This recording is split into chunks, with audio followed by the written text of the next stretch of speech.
Hey guys.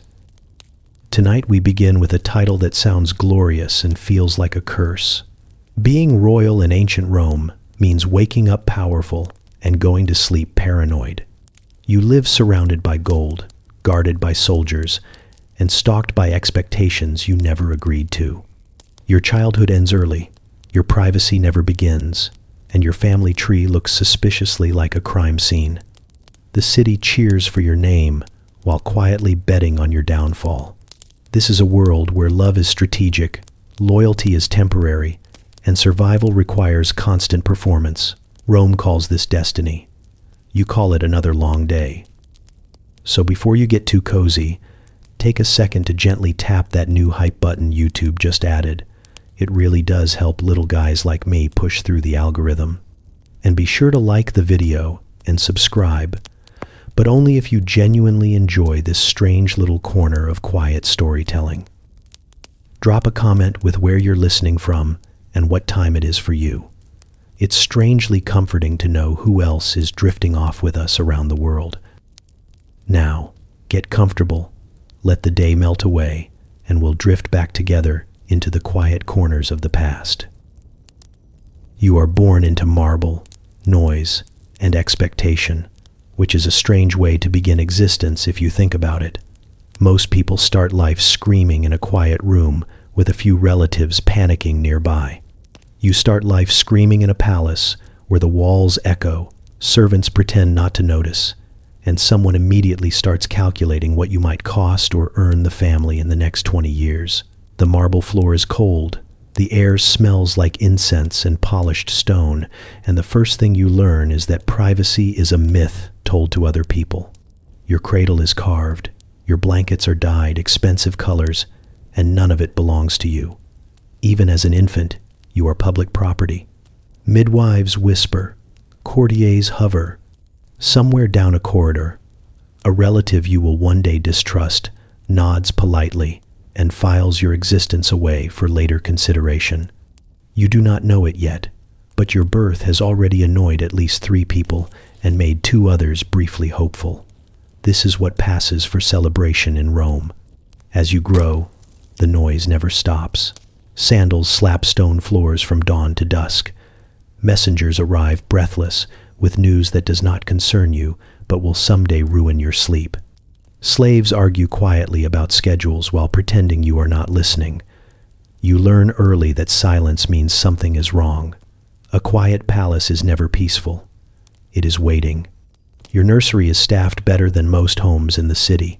You have tutors before you have opinions. They teach you letters, numbers, and the correct way to hold yourself so that even standing still looks authoritative. You are praised for sitting calmly while adults discuss matters like taxes, executions, and whether someone deserves to continue breathing in the empire. You do not understand the words yet, but you understand the tone. Everything is serious, and everything somehow involves you. Affection exists, but it arrives with conditions. A kiss on the forehead is followed by a reminder to behave. A smile lingers just long enough to be seen by others. You learn that love in the palace is often a performance, and like all performances in Rome, it is carefully choreographed. When someone hugs you too tightly, you wonder who is watching. When someone ignores you, you wonder why. Meals are events. You sit at tables long before your feet reach the floor, surrounded by dishes you are not allowed to touch and conversations you are not allowed to interrupt. Food appears endlessly, yet eating feels optional. What matters is posture, patience, and not making the wrong face when a relative across the table stops smiling mid-sentence. You learn to chew quietly and listen loudly. The furniture is magnificent and deeply unhelpful. Chairs are designed to impress, not support. Beds are enormous, but never fully restful. Everything around you looks powerful and feels slightly uncomfortable, which turns out to be an excellent metaphor for your future. You sleep beneath painted ceilings depicting gods doing things they would absolutely deny if asked directly. You wake up every day beneath the weight of history you did not volunteer for. People call you lucky. You hear it constantly. Lucky to be born into wealth. lucky to have servants, lucky to never worry about bread. What they mean is that you will never worry about small things. Instead, you will worry about large, shapeless threats that wear familiar faces. You will worry about succession, alliances, and whether your presence is still useful. You will worry quietly, because worrying loudly is considered a weakness. You notice early that children like you disappear. One day a cousin is there, learning letters beside you, and the next day no one mentions their name again. When you ask, an adult clears their throat and tells you that life is complicated. This is Roman for stop asking questions if you enjoy breathing. You nod, file the information away, and learn that survival includes selective curiosity. Outside the palace, the city roars. Rome never whispers.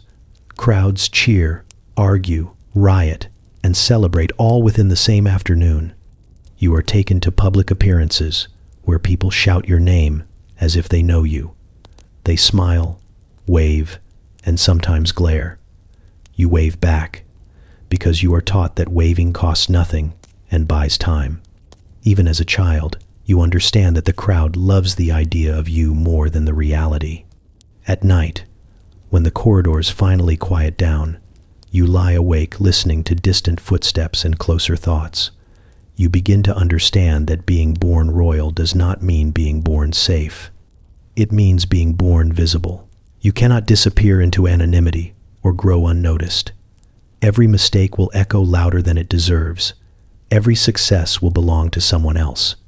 You fall asleep surrounded by luxury and wake up surrounded by expectations. Rome has claimed you, wrapped you in marble, and handed you a lifetime of inherited stress with better furniture. You are not yet powerful, but you are already involved. And in this city, involvement is rarely optional and never simple. Your childhood tutors arrive before you fully understand what childhood is supposed to feel like. They come armed with scrolls, opinions, and the quiet terror of men who know a wrong lesson could shorten their life expectancy. Philosophy begins early. You are taught to ask what virtue means, why power exists, and whether truth matters more than survival. No one says the obvious answer out loud, but you hear it anyway, humming beneath every lecture like an unwanted instrument. Rhetoric follows soon after. Because in Rome, thinking is nice, but speaking convincingly is how you stay alive. You learn how to argue without committing, how to praise without promising, and how to answer questions without actually answering them. Your tutors insist this is intellectual discipline.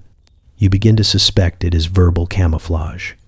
When you successfully explain both sides of an argument without revealing your own view, they nod with something that looks like pride and feels like relief. You sit for hours practicing speeches you will never give, defending laws that do not exist yet, and condemning imaginary rivals who suspiciously resemble real people. Your voice is corrected constantly. Too soft sounds weak. Too loud sounds reckless. Confidence must be measured precisely, like poison. Enough to impress, never enough to alarm. You repeat phrases until they feel empty, which your tutors assure you is the point. Philosophy lessons drift from Plato to Stoicism to long discussions about fate, duty, and the universe's apparent indifference to human plans. The irony is thick enough to chew. You are taught that external events should not disturb you, while simultaneously being reminded that a single rumor could destroy your future. Calm, you are told, is a virtue. Panic, however, is a luxury you are not allowed to indulge in publicly. Then there is the unspoken curriculum, the one no scroll ever mentions, the vital skill of not trusting anyone who smiles too warmly. You learn it slowly, through observation rather than instruction. The tutor who flatters you excessively is usually trying to be remembered later. The servant who laughs too eagerly at your jokes is listening for something useful. Even praise becomes suspicious, especially praise. You notice patterns. Genuine smiles appear briefly and disappear quickly. Long smiles linger because they want something. Compliments often arrive before requests. Sympathy often arrives before betrayal.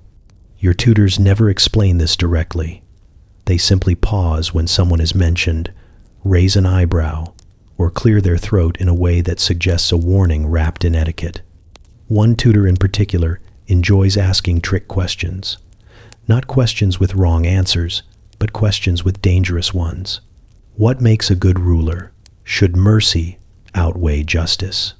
Is loyalty owed to blood or to Rome? You learn to answer carefully, threading the needle between sounding thoughtful and sounding harmless. The tutor smiles politely when you succeed, which immediately makes you suspicious of him too. Your days become structured rituals of learning and watching. You read texts while watching expressions. You memorize arguments while memorizing who agrees too quickly. Education in the palace is less about knowledge and more about awareness. By the time you can quote philosophers, you can also sense tension in a room before anyone speaks. Humor exists, but it is dry, quiet, and never reckless. Jokes are told sideways, disguised as observations. Laughter is brief and often followed by silence, as if everyone is checking to see whether it was allowed. You learn to laugh softly, just enough to signal humanity, never enough to draw attention. Sometimes, a tutor disappears, not dramatically. No announcement, no explanation.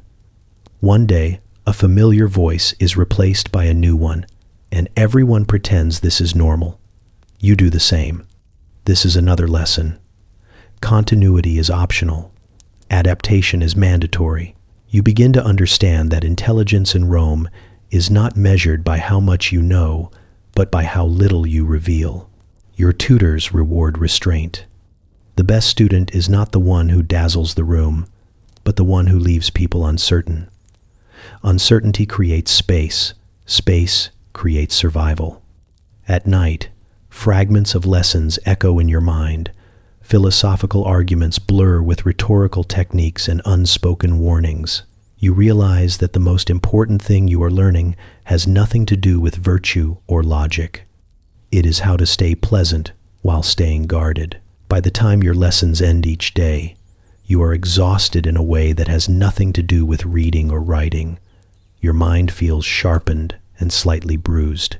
You are becoming articulate, thoughtful, and carefully incomplete. Rome is shaping you into someone who can speak beautifully, think deeply, and trust almost no one. Your tutors call this education. You call it preparation. You discover this truth slowly, the way Rome prefers to teach lessons. No announcement, no lecture, just a series of moments that refuse to add up any other way. Affection in the imperial household exists, but it behaves strangely. It arrives late, leaves early, and always seems to know who is watching. A hand on your shoulder during a crowded gathering feels reassuring until you realize it tightens slightly when an important senator turns to look. A compliment about your intelligence sounds sincere until it is repeated, word for word, to a visiting ally the next day. You begin to notice that affection here does not float freely. It is weighed, timed, and often delivered in public. Family members are especially skilled at this. A relative praises you lavishly one week, inviting you to sit closer at meals, laughing a bit louder at your comments. The next week, when a political wind shifts, that warmth cools into polite distance. Nothing dramatic, just less eye contact, fewer invitations, a subtle rearranging of seating. Rome does not punish abruptly unless it wants a message to spread quickly. You start to understand that love here is rarely unconditional. It is conditional in a way that feels refined, almost elegant. If you behave correctly, you are cherished. If you remain useful, you are valued. If you stop being either, affection does not turn to hatred. It simply evaporates. Servants participate too, though not by choice. Some are genuinely kind, risking small kindnesses like extra food or quiet warnings. Others learn quickly which side of the household is currently favored and adjust their warmth accordingly. You cannot blame them. Survival sharpens everyone in Rome. Even kindness learns to negotiate. You test this reality without meaning to. A minor mistake, nothing catastrophic. A comment spoken too openly. A hesitation when confidence was expected. The response is immediate and subtle. Conversations shorten, smiles flatten. Someone who used to greet you warmly now nods instead. You feel it like a draft through a closed room. It becomes clear that affection is not about who you are. It is about what you represent and what you might represent later. Your future self casts a longer shadow than your present one. People are kind to the version of you they hope will exist. They are distant to the version they fear. You begin to catalog gestures the way merchants catalog goods. Praise offered publicly carries different weight than praise whispered privately. Gifts are never just gifts. A book means education. A ring means alliance. An invitation means expectation. Refusing anything is rude. Accepting everything is dangerous. Even parental affection follows these rules. Warmth is genuine, but it is also strategic. You are guided gently toward behaviors that benefit the household. Pride is expressed when you perform well in front of others. Disappointment is expressed quietly, behind closed doors, where it can hurt without witnesses. You are loved, but you are also an investment. There are moments when the mask slips. Late at night, in quiet corridors, someone speaks to you without calculation, a tired smile, a hand that does not linger. These moments feel precious because they are rare.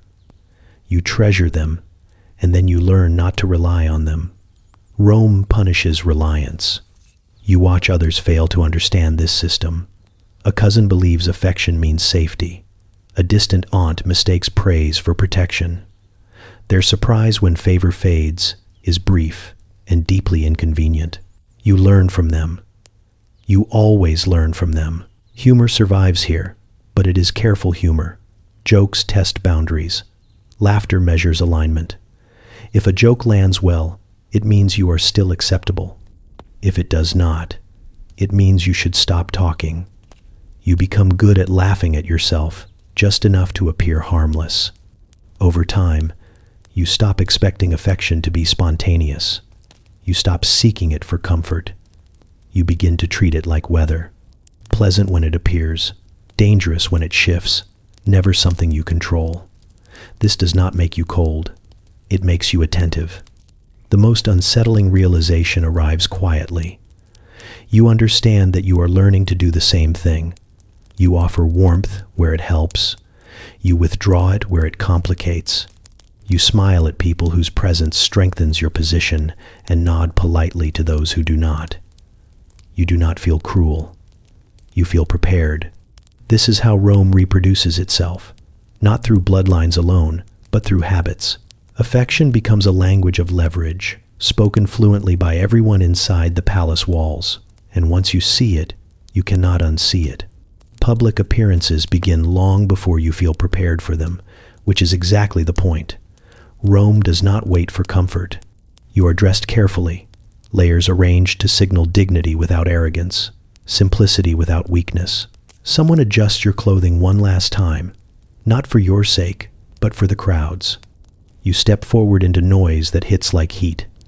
Thousands of voices blend into a single living thing, loud, curious, impatient. You are taught to walk slowly, even when your instincts want to rush. Calm is not something you feel. Calm is something you perform. Your face becomes a practiced balance of approachability and distance, the expression that says, "I see you, and I am not threatened by you." This expression is rehearsed more thoroughly than any speech.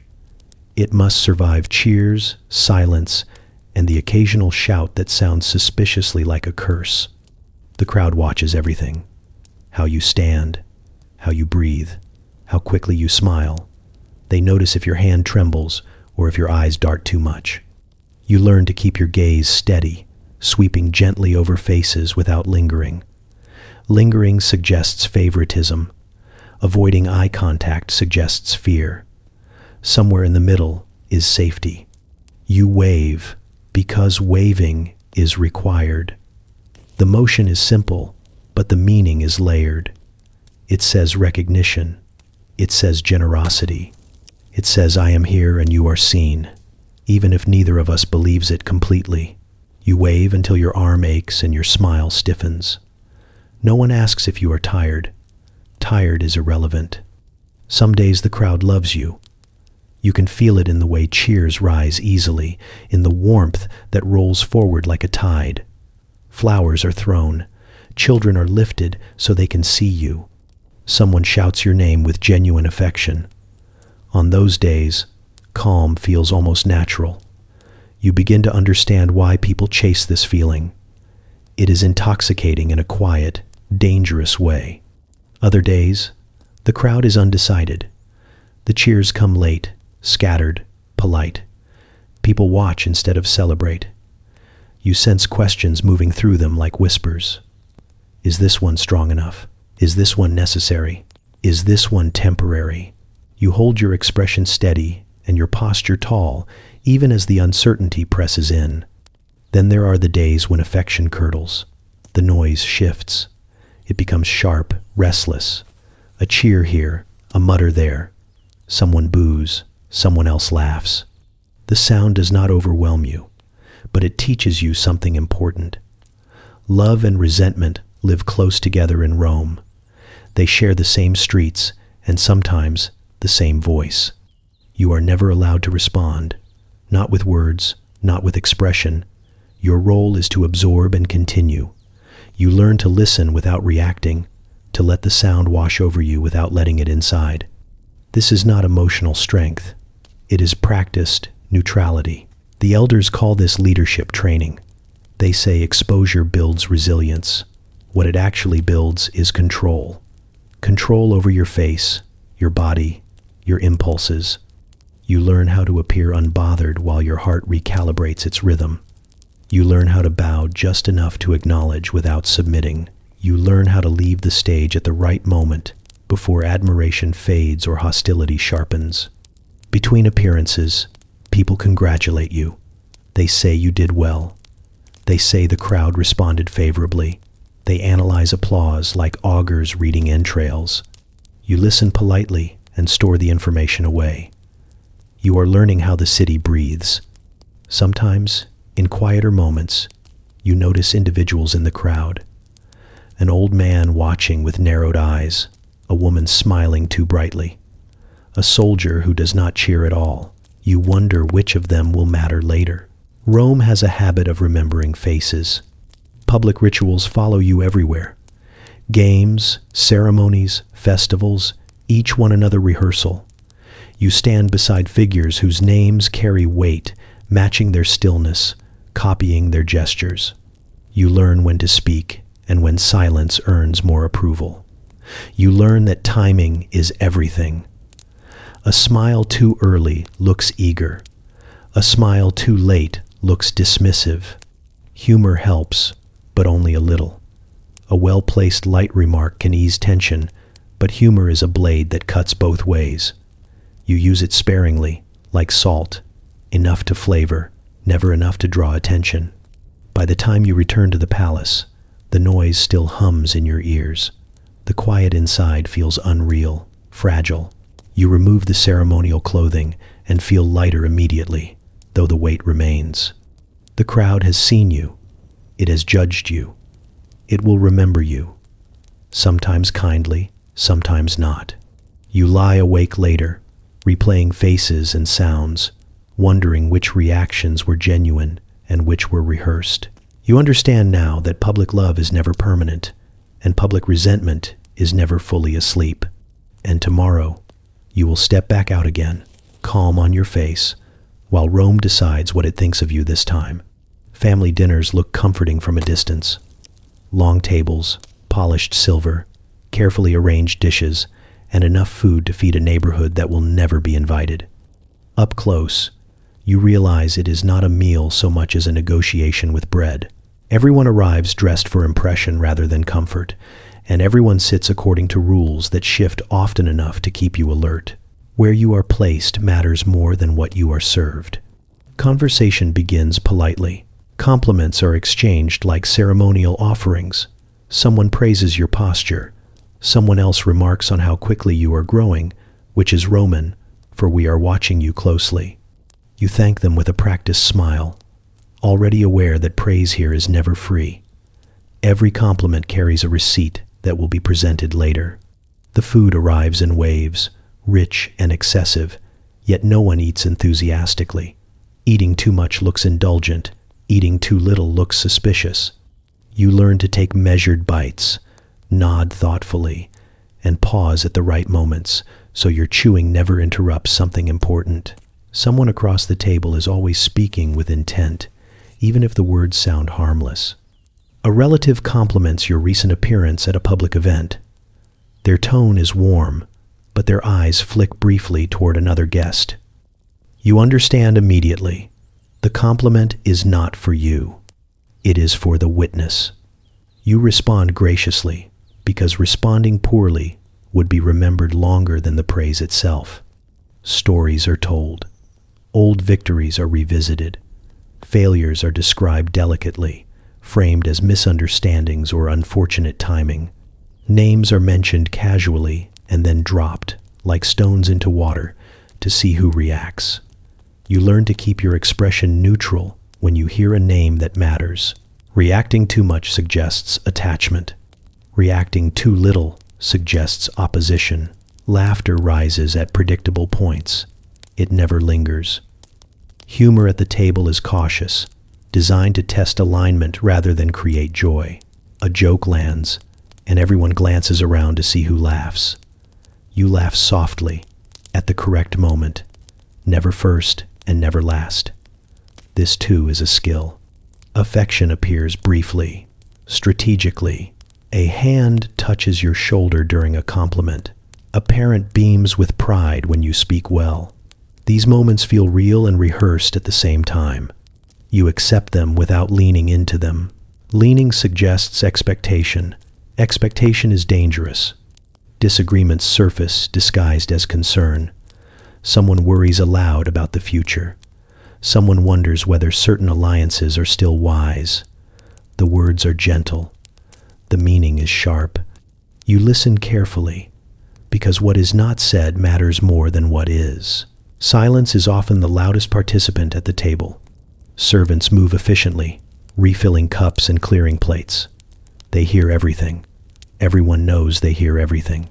This changes nothing. Rome thrives on being overheard. It creates plausible deniability. No one ever remembers exactly what was said, only what was implied. You notice patterns. Praise tends to precede requests. Concern often precedes withdrawal. When someone compliments your intelligence, they are usually preparing to disagree with you later. When someone praises your restraint, they are checking whether you will continue to practice it. The meal stretches on. Dishes change. Positions remain fixed. The conversation drifts toward broader topics. The state of the city, the mood of the people, the loyalty of the army. None of it is abstract. Everything connects back to individuals at the table, including you. You are learning how power speaks when it pretends to relax. At one point, someone offers you advice framed as affection. They speak of caution, of patience, of knowing when to step forward and when to wait. You thank them sincerely, knowing full well that this advice is also a warning.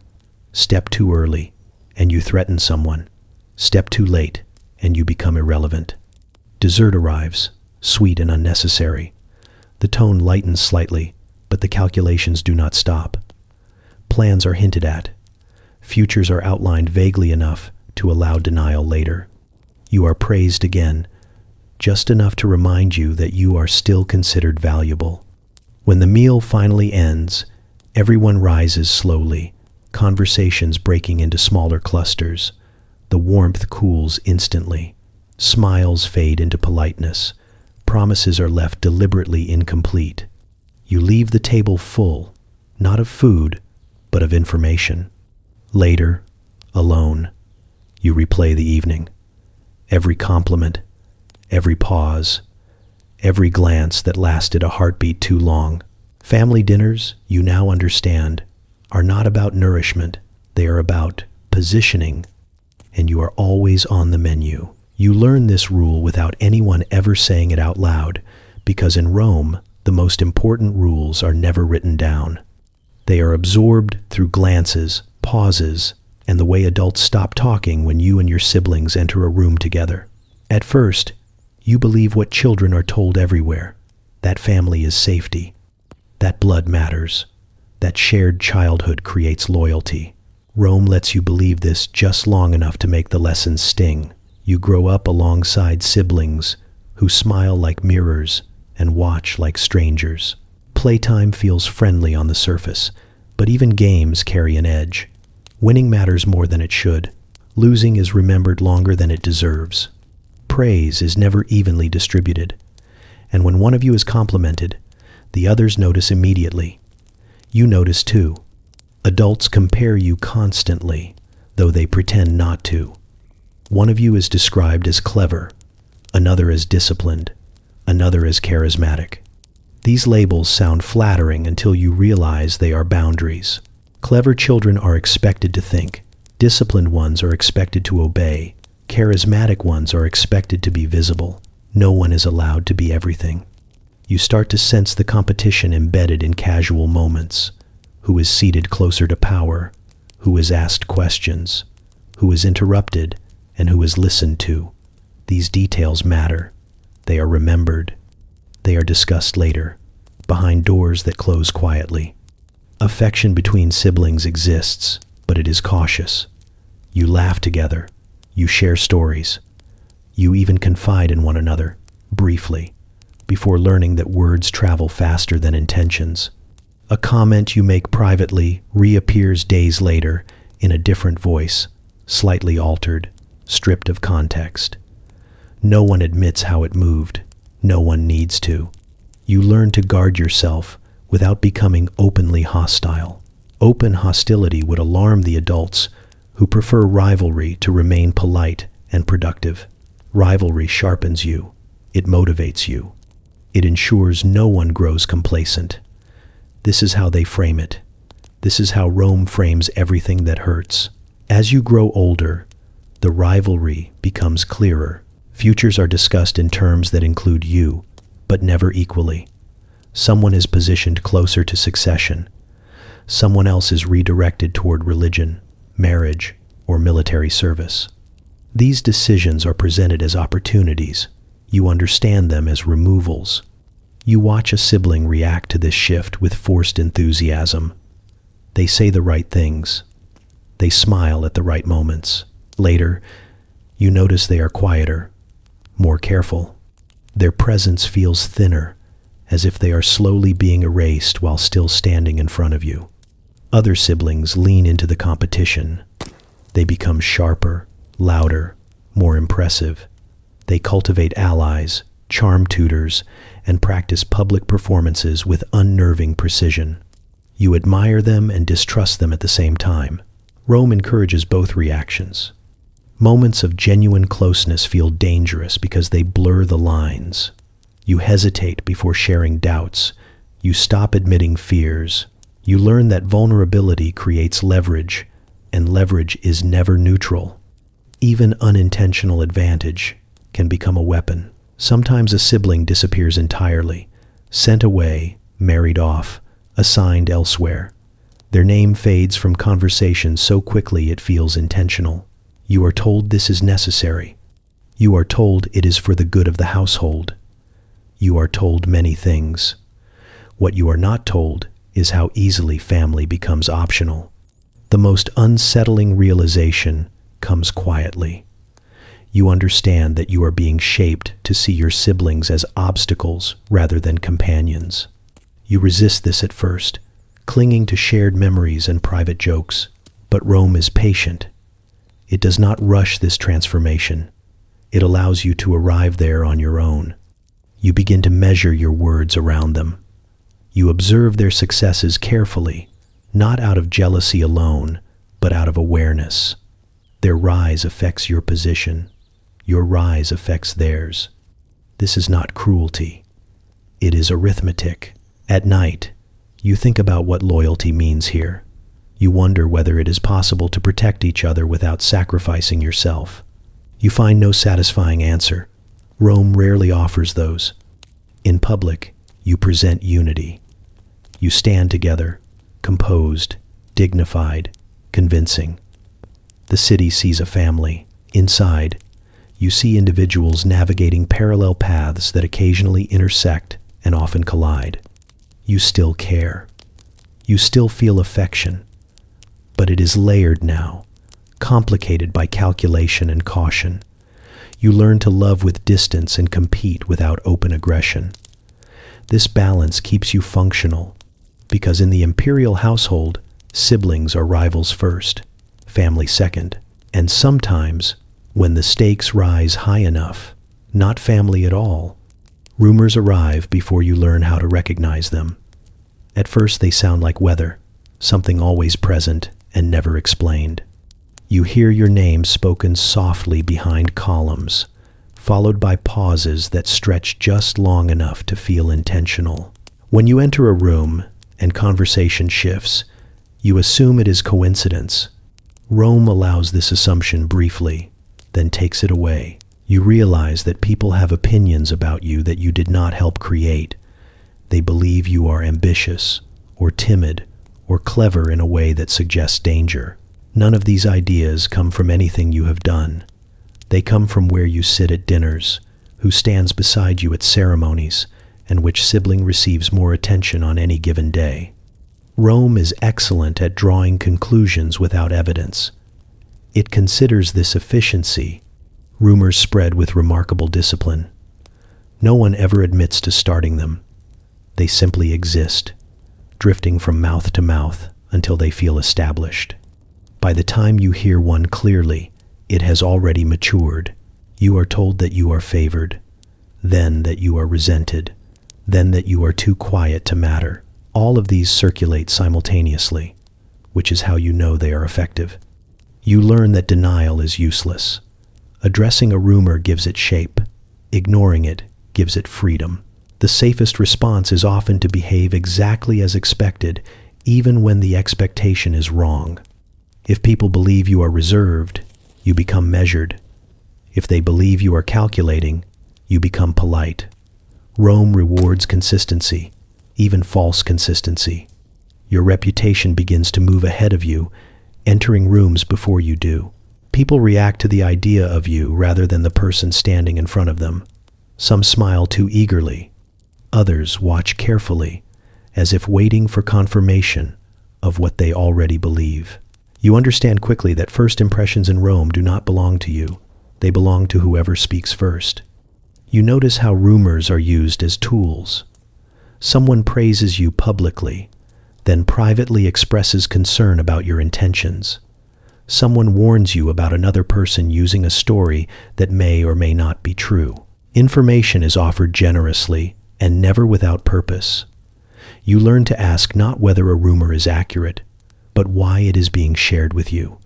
The most unsettling part is how easily rumors replace reality. A careless expression becomes evidence. A quiet day becomes suspicious. A moment of confidence becomes arrogance by retelling. You begin to edit yourself constantly, not to avoid mistakes, but to avoid interpretations. Even then, Rome finds a way. There is humor in it, eventually. You hear a rumor about yourself that is so wildly inaccurate, you almost admire the creativity. Someone claims you said something you have never thought.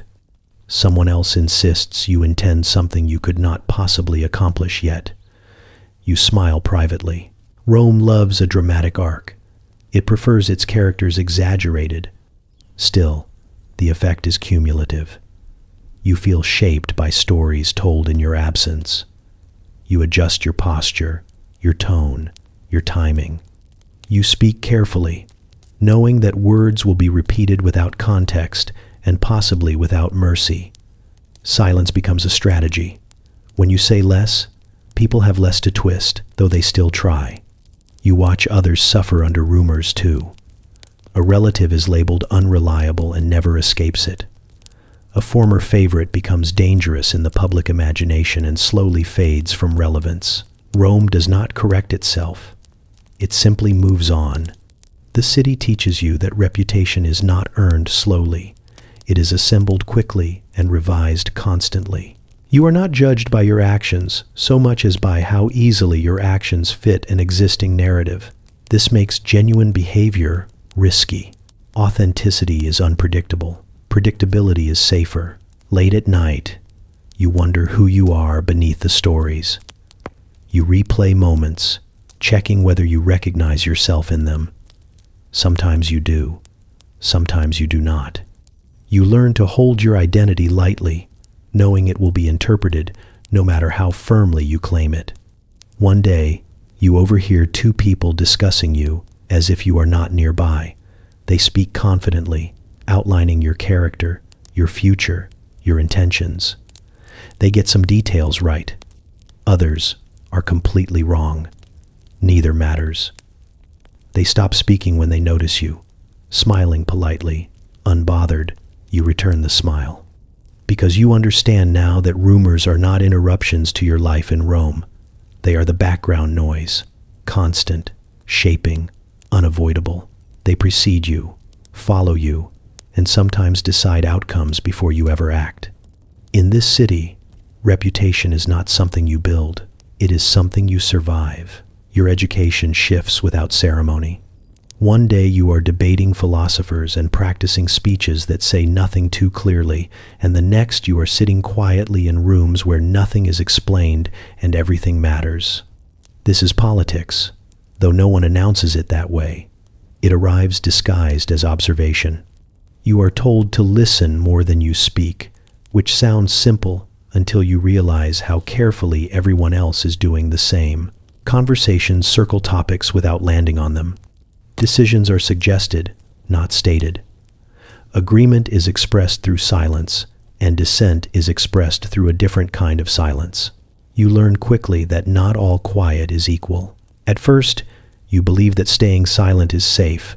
Silence feels neutral, uncommitted, clean. You sit still, attentive, respectful. You think you are doing well. Then someone asks your opinion and waits just a moment too long for your answer.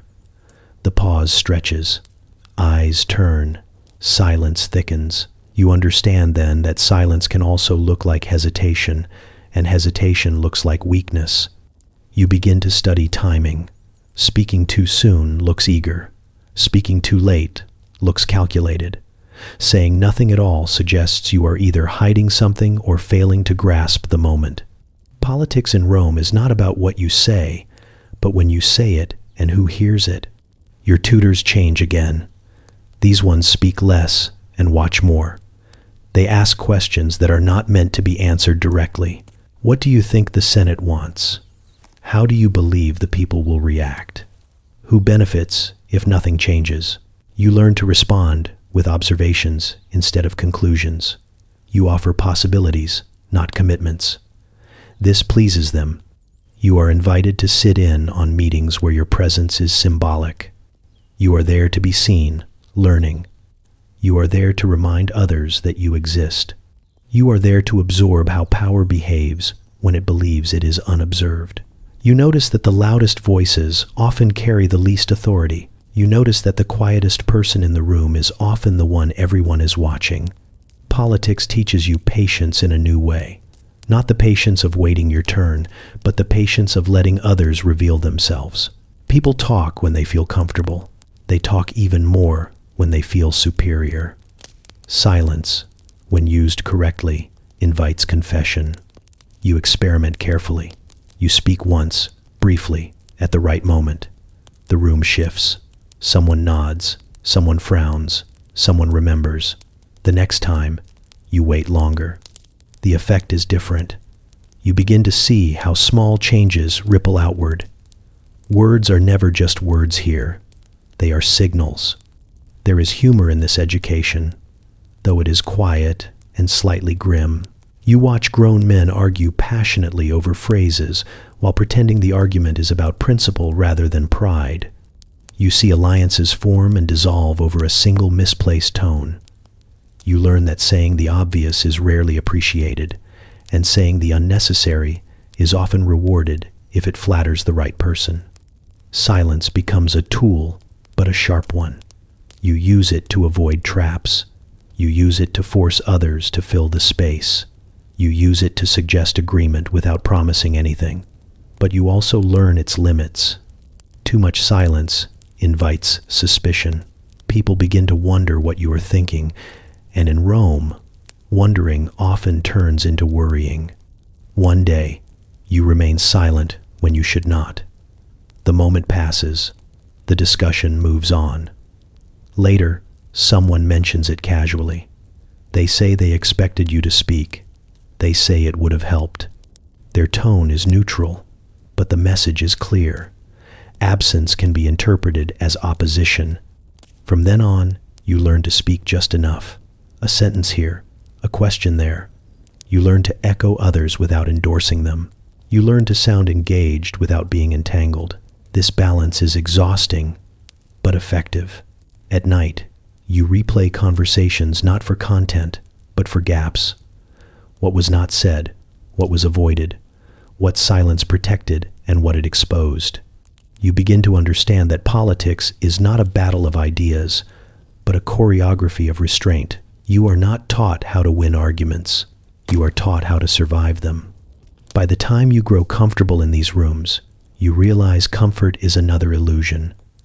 You are always being assessed, always being weighed, always being measured by how well you understand that silence is not empty, it is loaded.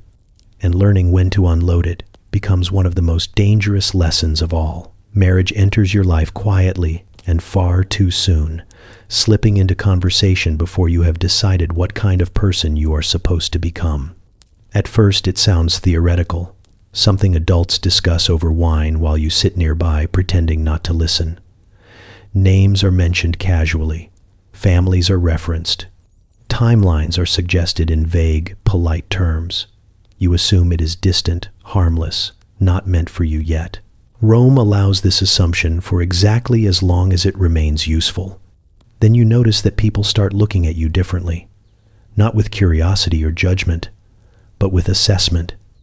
Your posture, your temperament, your public behavior are no longer just personal traits.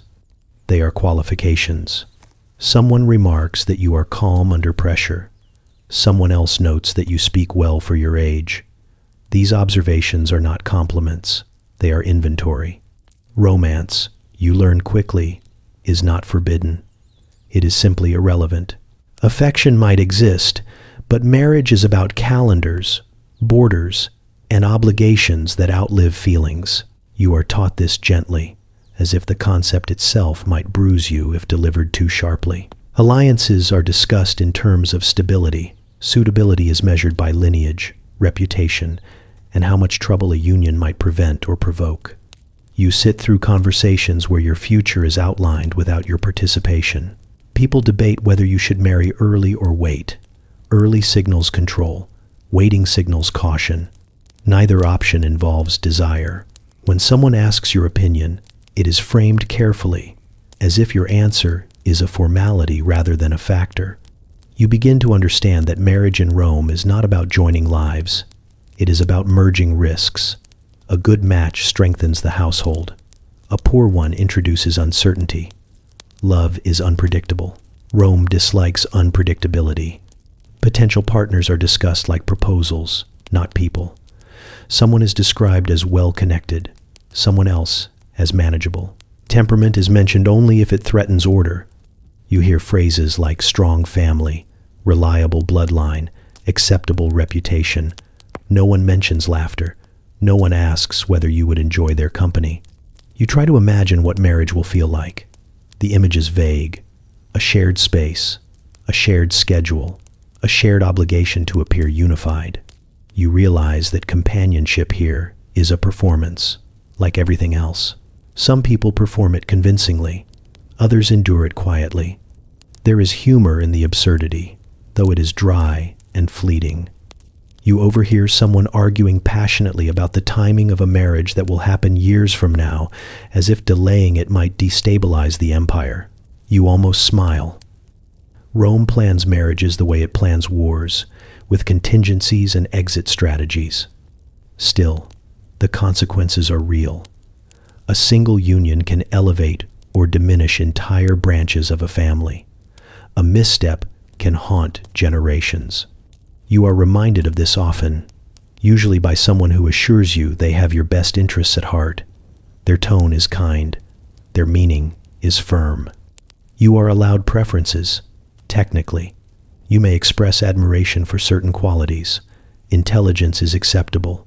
Composure is encouraged. Passion is treated cautiously, like a fire that must be contained. You learn to speak about relationships in abstract terms, praising virtues rather than individuals. Occasionally, someone mentions happiness. It sounds almost ceremonial, included to make the conversation feel humane. No one lingers on it. Happiness is considered a fortunate side effect, not a requirement. As the discussions continue, you feel time compress. Your childhood feels shorter. Your future feels closer. You are not being rushed exactly, but you are being positioned. Every public appearance, every rumor, every interaction feeds into an invisible ledger that will one day determine who stands beside you. At night, you consider the possibility of wanting something else. The thought feels indulgent and strangely private. You do not dismiss it, but you do not nurture it either. You have learned that nurturing private desires can be dangerous when they conflict with public needs. Marriage, you realize, will not arrive as a surprise. It will arrive as a conclusion, the final line of a discussion that began long before you were ready to hear it. By the time it happens, it will feel inevitable, even if it was never truly chosen. In Rome, love may exist, but marriage is scheduled. You witness the first quiet exile without realizing that is what it is. There is no announcement, no guards storming halls, no dramatic farewell that echoes through marble corridors. One day, a familiar presence is simply absent. A chair at dinner remains empty. A voice that used to interrupt meetings does not. Rome does not explain itself when it removes someone. It just rearranges the furniture and waits to see who notices. At first, you assume coincidence. People are busy. Schedules change. Someone must be ill or traveling. You mention the absence casually, and the response is immediate and smooth. A pause, a gentle nod, a phrase like attending to matters elsewhere. No one elaborates. No one asks questions. The conversation moves on as if nothing has shifted, which is how you know something has. Over the next few days, you begin to notice adjustments. Servants stop mentioning the name. Documents are refiled.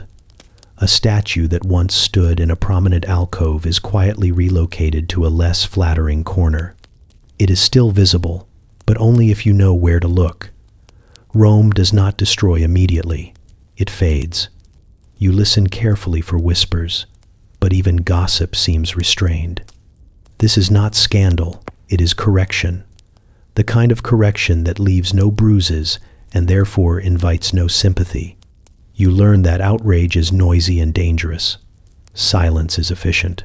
Eventually, someone explains it to you, though they never frame it as exile. They speak of necessity, of balance, of removing complications before they become problems. The tone is reasonable, almost comforting. They reassure you that the person is safe, that nothing truly bad has happened. They emphasize this point, which tells you everything you need to know. You imagine the person elsewhere, waking up in unfamiliar rooms, suddenly irrelevant. Their name no longer opens doors. Their opinions no longer matter. They are alive, yes, but quietly reduced. Rome prefers this outcome. Martyrs inspire loyalty. Absences invite forgetting. You replay your last interaction with them. The conversation seemed normal, polite, perhaps even warm. There were no warnings, no raised voices. That is what unsettles you most. In Rome, danger rarely announces itself. It simply arrives, completes its task, and leaves behind a version of normal that feels slightly off. At gatherings, you watch how others adjust. Some people appear relieved, others overcompensate, praising the absent one in vague terms that cost nothing. A few glance around before speaking, checking who might be listening. Everyone learns from this, whether they admit it or not. You learn too. You learn that loyalty is measured by discretion after someone disappears. You learn that asking questions creates unnecessary attention. You learn that memory itself can be risky. Rome rewards those who adapt quickly. There is dark humor in how efficiently it happens. The person is not condemned or cursed. They are simply inconvenient. And Rome handles inconvenience the way it handles clutter, by moving it out of sight and pretending the space was always meant to be empty. At night, you consider how easily this could happen to you. No drama, no explanation, just a shift in tone and a new routine somewhere else. You imagine your own name spoken less often than not at all. It is not frightening in a loud way. It is frightening in a practical one. The palace continues to function perfectly. Meals are served, meetings are held, decisions are made. Rome does not slow down for anyone. This continuity is the point. Power proves itself by how little disruption it causes when it removes something human. Later, you overhear someone refer to the exile as unfortunate. The word is chosen carefully. It suggests sympathy without responsibility.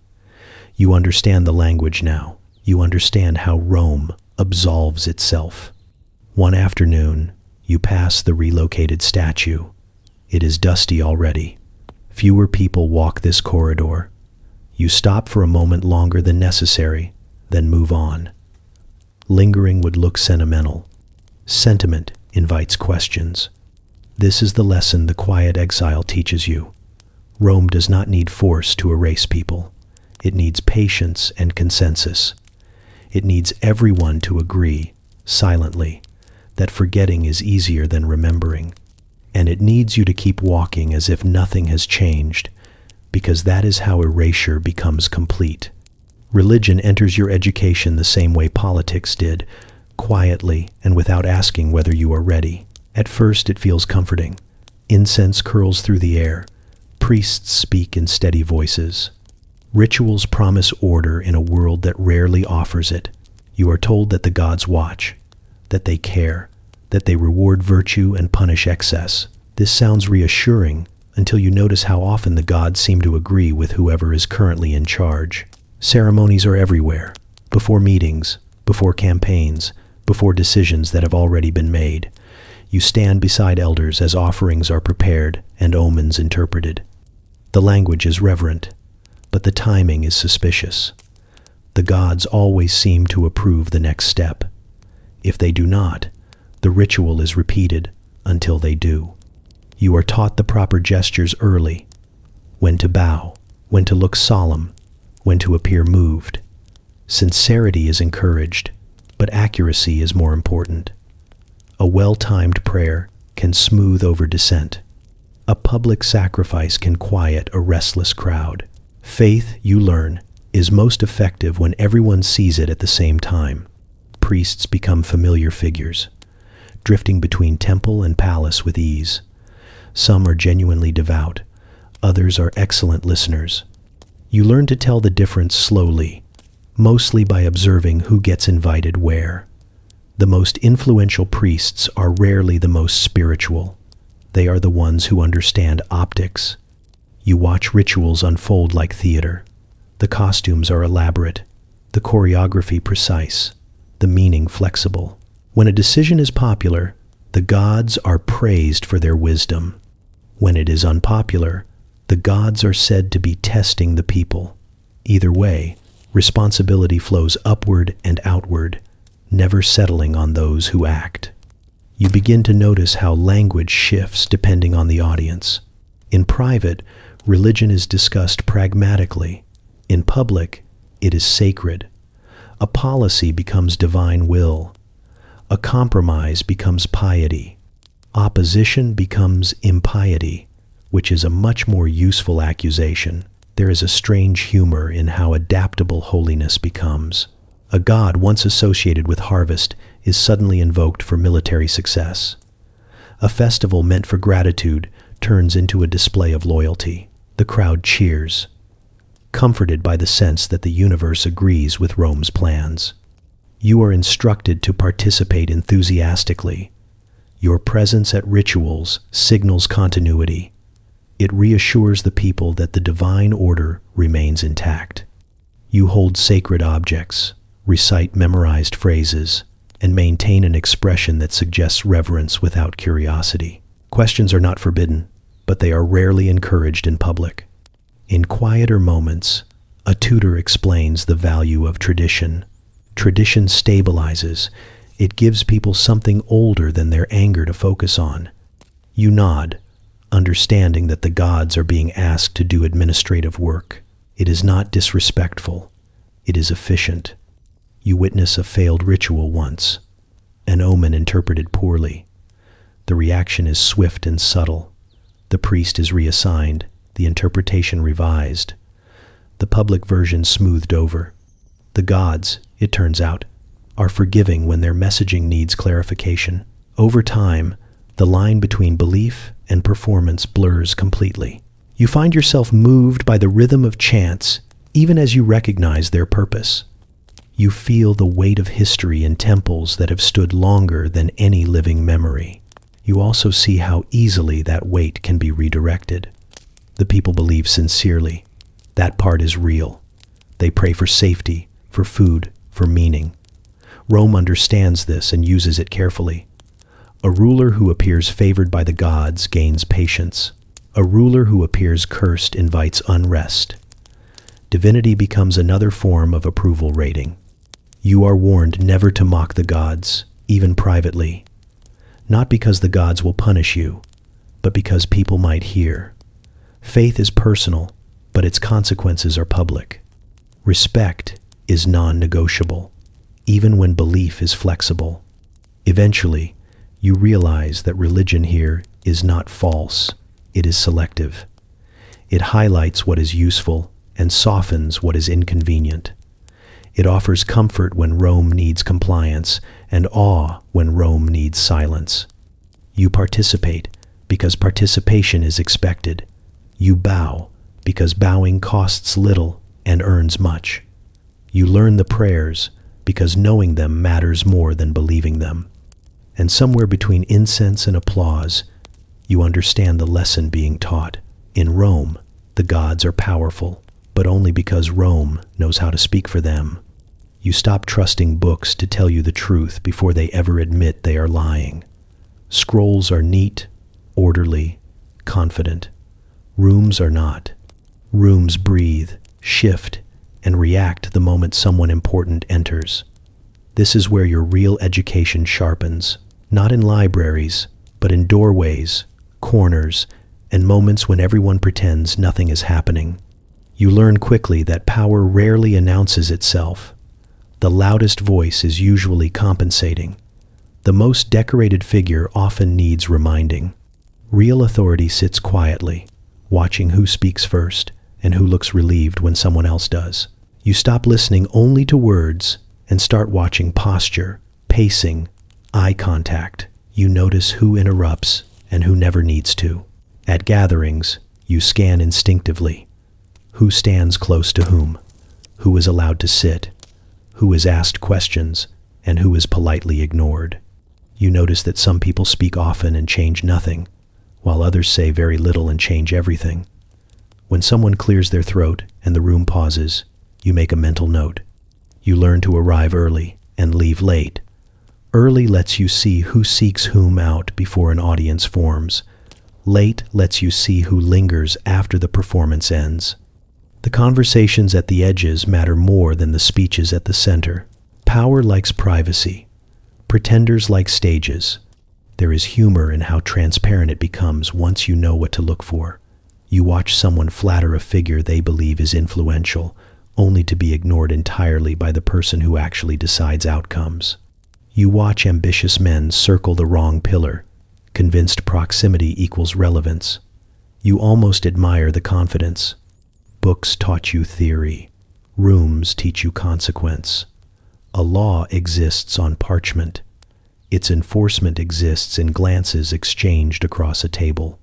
A decree sounds firm until you notice who smiles and who tightens their jaw. You begin to understand that nothing is final until the room accepts it. You start testing this awareness carefully. You watch reactions when certain names are mentioned. Some names create warmth, others create silence. Some cause people to adjust their stance, as if bracing. You catalog these responses quietly. Information is safest when it stays unannounced. You also learn who is pretending. They are easy to spot once you stop being impressed by titles. They talk in absolutes. They reference authority constantly. They remind everyone who they are. Truly powerful people do not need reminders. Their presence settles arguments before they begin. At first, this knowledge feels like a trick, something clever you have discovered. Then it becomes a responsibility. Once you see the structure beneath the ceremony, you cannot pretend it is not there. You cannot unknow who matters and who is ornamental. You cannot unsee the gaps between rank and influence. Sometimes you misread a room. It happens. The correction is swift and quiet. A conversation ends too abruptly. An invitation does not arrive. No one explains. You adjust. Reading rooms is not about perfection. It is about recovery. You learn to place yourself deliberately. Standing too close suggests ambition. Standing too far suggests irrelevance. The right distance shifts depending on who else is present. You adapt constantly, like a guest in someone else's house who knows the furniture might move. You also learn restraint. Knowing who holds power does not mean acknowledging it openly. Deference must be subtle. Obvious flattery is dismissed. Indifference is risky. The safest approach is attentive neutrality, the art of appearing engaged without appearing dependent.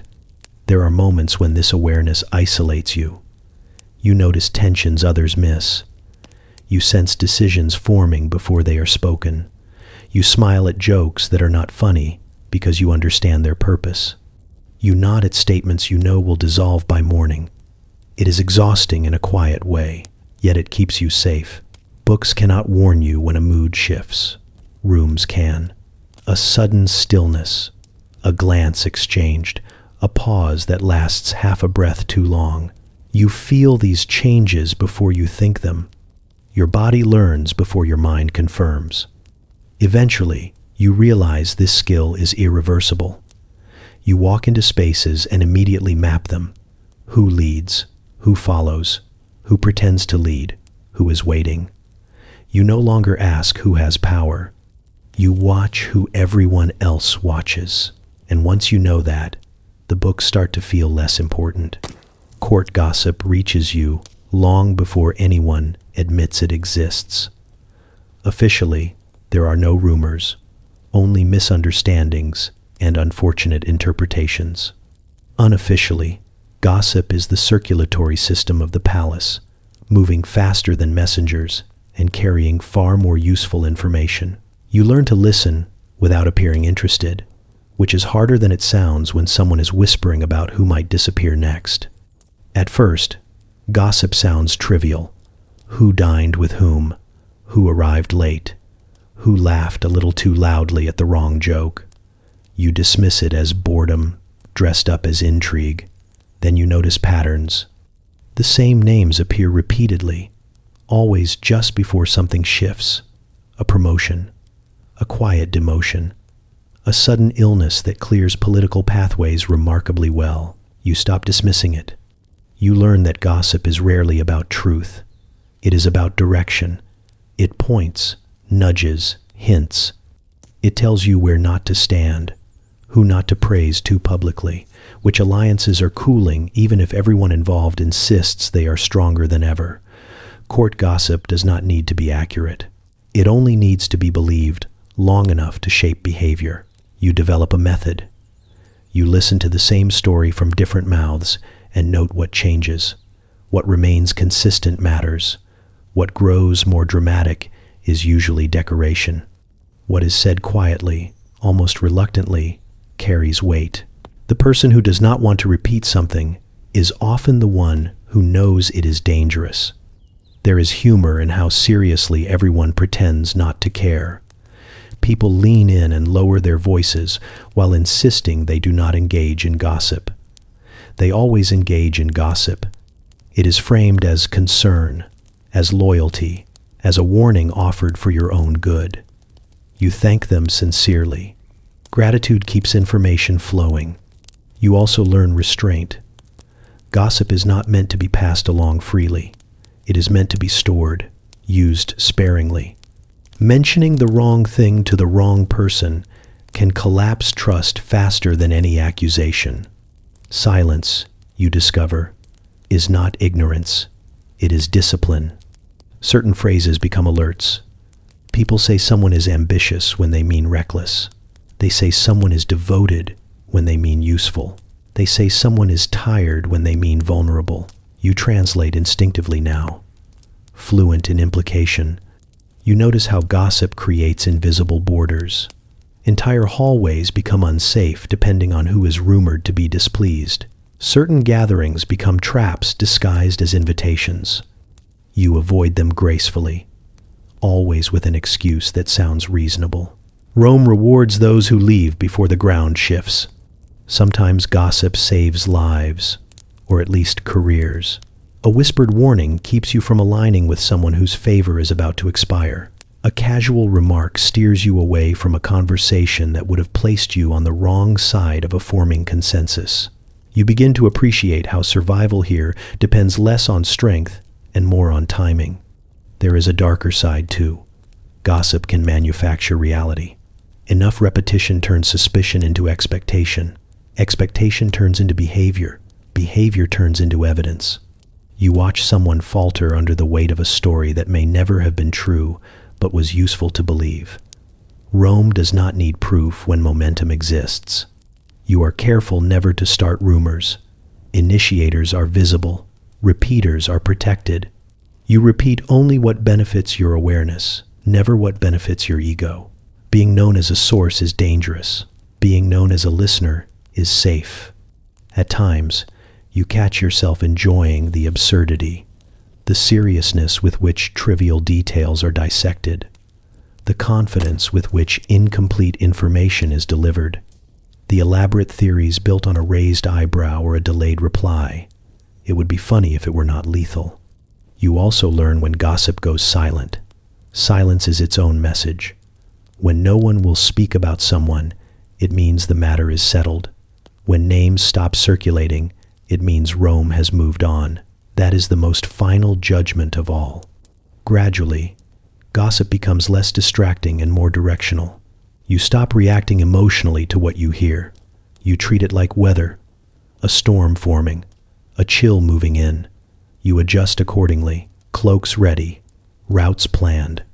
You realize that court gossip is not about scandal, it is about navigation. And once you learn how to read it, you stop walking blindly through rooms that are already deciding what happens next. You attend your first execution the way Rome intends you to, as an obligation rather than an event.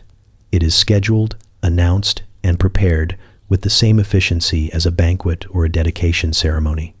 There is no suspense about whether it will happen, only about how long people will remember it afterward. You are dressed carefully. Appearances matter. You are positioned where you can be seen without being too close. Close implies fascination.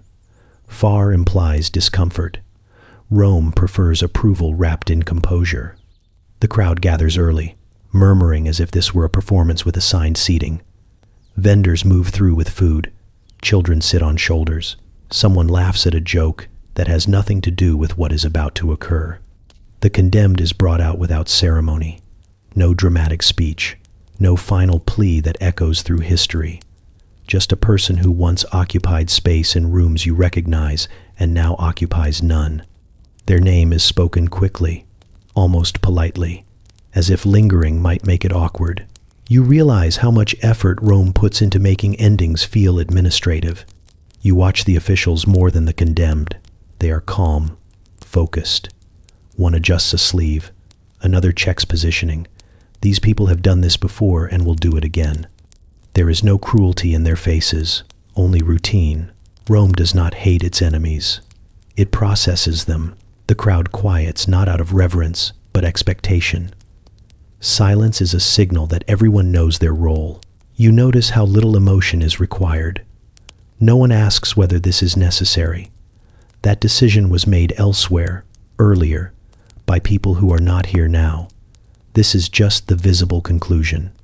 When it happens, it is faster than you expect. There is no dramatic crescendo, just an action followed by a shift in atmosphere. The body falls. The sound is dull. The crowd exhales collectively. As if relieved, the waiting part is over. Someone nearby comments on the efficiency. Someone else complains they missed it. You feel something tighten in your chest, but you keep your expression neutral. You have practiced this. Reaction is noted. Indifference is remembered. You understand now why people say Rome is practical. It has no patience for extended mourning, especially for those it has already decided to forget. What unsettles you most is not the act itself. It is how quickly the space resets. Officials move. The body is removed. The platform is cleared. Within minutes, people are discussing dinner plans. The ground does not look different. The air does not feel heavy. Rome has an incredible ability to absorb endings without staining its surroundings. You are spoken to afterward, casually. Someone asks what you thought. The question is a test disguised as conversation. You answer carefully. Necessary. Order. Stability. Words chosen because they are safe, not because they are false. The response earns nods of approval. You passed. Later, you hear jokes about the condemned. Their mistakes are exaggerated, their flaws suddenly obvious. This is how Rome justifies itself after the fact. Humor smooths the edges. It transforms finality into anecdote. You realize that mockery is a form of burial here. That night, you struggle to sleep, not because of horror, but because of clarity. You understand something fundamental now. Rome does not treat death as sacred or tragic. It treats it as punctuation, a period at the end of a sentence that has already been rewritten several times. You think about how visible the execution was and how invisible the decision must have been. Somewhere, weeks ago, people discussed this calmly over food. They weighed inconvenience against risk. They chose an ending. What you witnessed was simply the announcement. There is a dark efficiency to it all. No lingering resentment, no chaos, just closure. You begin to understand why executions are public, not to terrify, but to normalize. To remind everyone that endings happen quickly and are rarely discussed afterward. You are different after this, though no one remarks on it. You notice how often people reference consequences in abstract terms.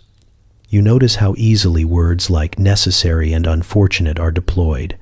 You notice how rarely anyone speaks of mercy unless it is strategic. You realize that in Rome, survival is not about avoiding danger entirely.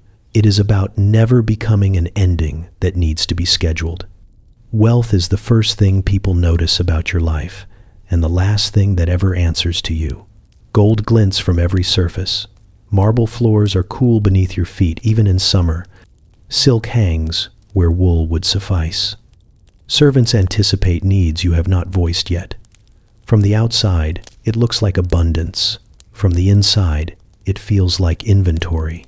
Nothing here is yours in the way people mean it. The rooms belong to Rome. The jewelry belongs to lineage. The food belongs to ceremony. Even your clothing is chosen to reflect continuity rather than comfort. You wear fortune the way others wear armor, heavy, polished, and never removed in public. You learn quickly that wealth is not freedom. It is obligation with better lighting. Every object has a purpose beyond enjoyment. Every gift carries a memory of who gave it and why. You cannot discard anything without consulting someone who did not choose it either. Possession here is communal, supervised, and temporary. People speak often about what you will inherit. They gesture broadly at estates, titles, and legacies as if listing items on a shelf. They never ask what you want. Desire is irrelevant. Stability is the goal. You smile, nod, and accept congratulations for futures that have already been scheduled. You notice how carefully access is controlled. You can touch almost nothing without permission. A servant unlocks doors. A steward catalogs valuables. Even your personal quarters are maintained by others who know where everything is and remind you gently if something is misplaced. Privacy is treated as a courtesy, not a right. There is humor in the contradiction. You dine on rare foods while being told when to eat. You sit on ornate furniture while being told where to sit. You are surrounded by luxury and monitored like a resource. Rome does not trust what it invests in.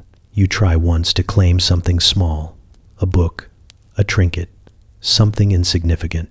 The reaction is polite but firm. Of course, they say, but it must be recorded. Everything must be recorded. Ownership requires witnesses. You abandon the attempt. Wanting less attention is its own form of wealth here. Your future is discussed constantly, always without you present. Marriages, appointments, alliances. The language is generous. Opportunity, honor, duty. You are praised for flexibility you have not yet demonstrated. They speak as if you are adaptable by nature rather than constrained by design. At night, you imagine a life where wealth means choice, where money creates distance from expectation instead of tightening it. The thought feels indulgent. You dismiss it. Daydreams do not survive well in rooms this large. You notice how others envy you. Their glances linger on fabric and ornament. They mistake visibility for power. You almost want to explain, but explanations invite questions, and questions invite concern. Concern invites intervention. You let the illusion stand. It protects you as much as it deceives them. There are moments when the weight becomes obvious. A decision is made about you that alters years of your life. It is announced cheerfully, as if revealing a pleasant surprise. You respond with gratitude. Gratitude is expected. Resistance would sound ungrateful, and ungrateful people are unpredictable. You understand now why wealth is displayed so openly. It distracts from the lack of agency. Gold catches the eye. Silk softens the edges. Spectacle keeps people from asking who decides. Rome has perfected this balance. Give enough to dazzle, not enough to escape. Even your time is not your own. Your schedule fills itself. Meetings appear. Obligations multiply. Leisure is structured and supervised. Free time is suspicious unless it serves a purpose. You learn to rest efficiently, never too long, never too visibly. Occasionally, you glimpse people who truly own things, merchants, artisans. They hold objects they chose, earned, and can lose without ceremony. Their possessions are smaller, but they belong entirely to them. The thought unsettles you more than it should. You come to understand that wealth here is not about having, it is about being had. And the greatest luxury in Rome is not gold or land or legacy. It is the ability to choose a future that has not already been claimed.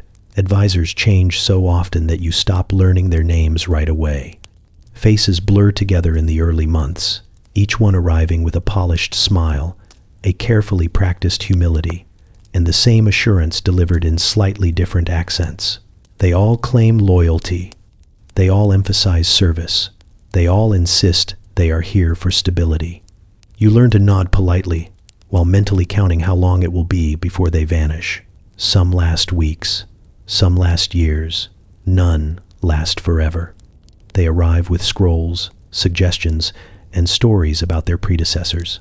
Those stories are never generous. The last advisor was short-sighted. The one before that was corrupt. The one before that misunderstood Rome. Each new arrival positions themselves as the correction. You begin to recognize the pattern. Every advisor defines loyalty as agreement and wisdom as alignment with their own survival. You listen carefully, not to what they recommend, but to how they frame it. True believers speak about Rome. Opportunists speak about outcomes. The most dangerous ones speak about you. They flatter your insight, your instincts, your potential, while quietly measuring how useful you are to their next step. You notice how often advisors speak in hypotheticals. If this happened, if that alliance shifted, if circumstances required flexibility, hypotheticals are safe. They allow planning without commitment. They allow betrayal without accusation. An advisor who speaks too confidently about the future is either foolish or already planning an exit. Meetings become exercises in observation. You watch who looks relieved when decisions are delayed. You watch who presses urgency when patience would benefit someone else. You notice who lingers after discussions end, hoping to steer interpretation once the room thins. Power does not always announce itself, but ambition nearly always does. There is humor in how earnestly they promise discretion. Everyone promises discretion. Everyone also assumes you know they are sharing selective truths. Information here is currency.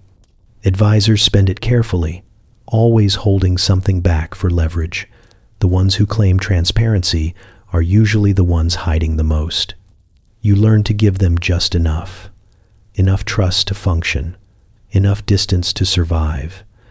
You never fully commit to any single voice, no matter how convincing. Rome punishes those who choose favorites. It rewards those who remain adaptable. Sometimes, an advisor disappears between meetings, not dramatically, not violently. They are simply reassigned, replaced. Their name is no longer spoken. Their ideas quietly dissolve. You learn not to ask questions. Advisors who fail do not leave lessons behind. They leave caution. Others depart with grace. They announce new appointments elsewhere, congratulate you warmly, and leave behind gifts that feel like apologies. You thank them sincerely. Burning bridges is inefficient. Even failed advisors can become useful again in different contexts. What unsettles you most is how rarely loyalty aligns with longevity. The advisors who genuinely care often leave first. They tire of compromises. They speak too honestly. They fail to adjust when the political weather shifts. The survivors are the flexible ones, the ones who always have another option ready. You realize that advisors are not meant to be anchors. They are meant to be tools. Rome rotates them deliberately. Fresh perspectives prevent stagnation. Constant turnover prevents consolidation. No one is allowed to grow too comfortable near power. This includes you. You begin to anticipate advice before it is offered. You know which suggestion will arrive next based on who benefits from it.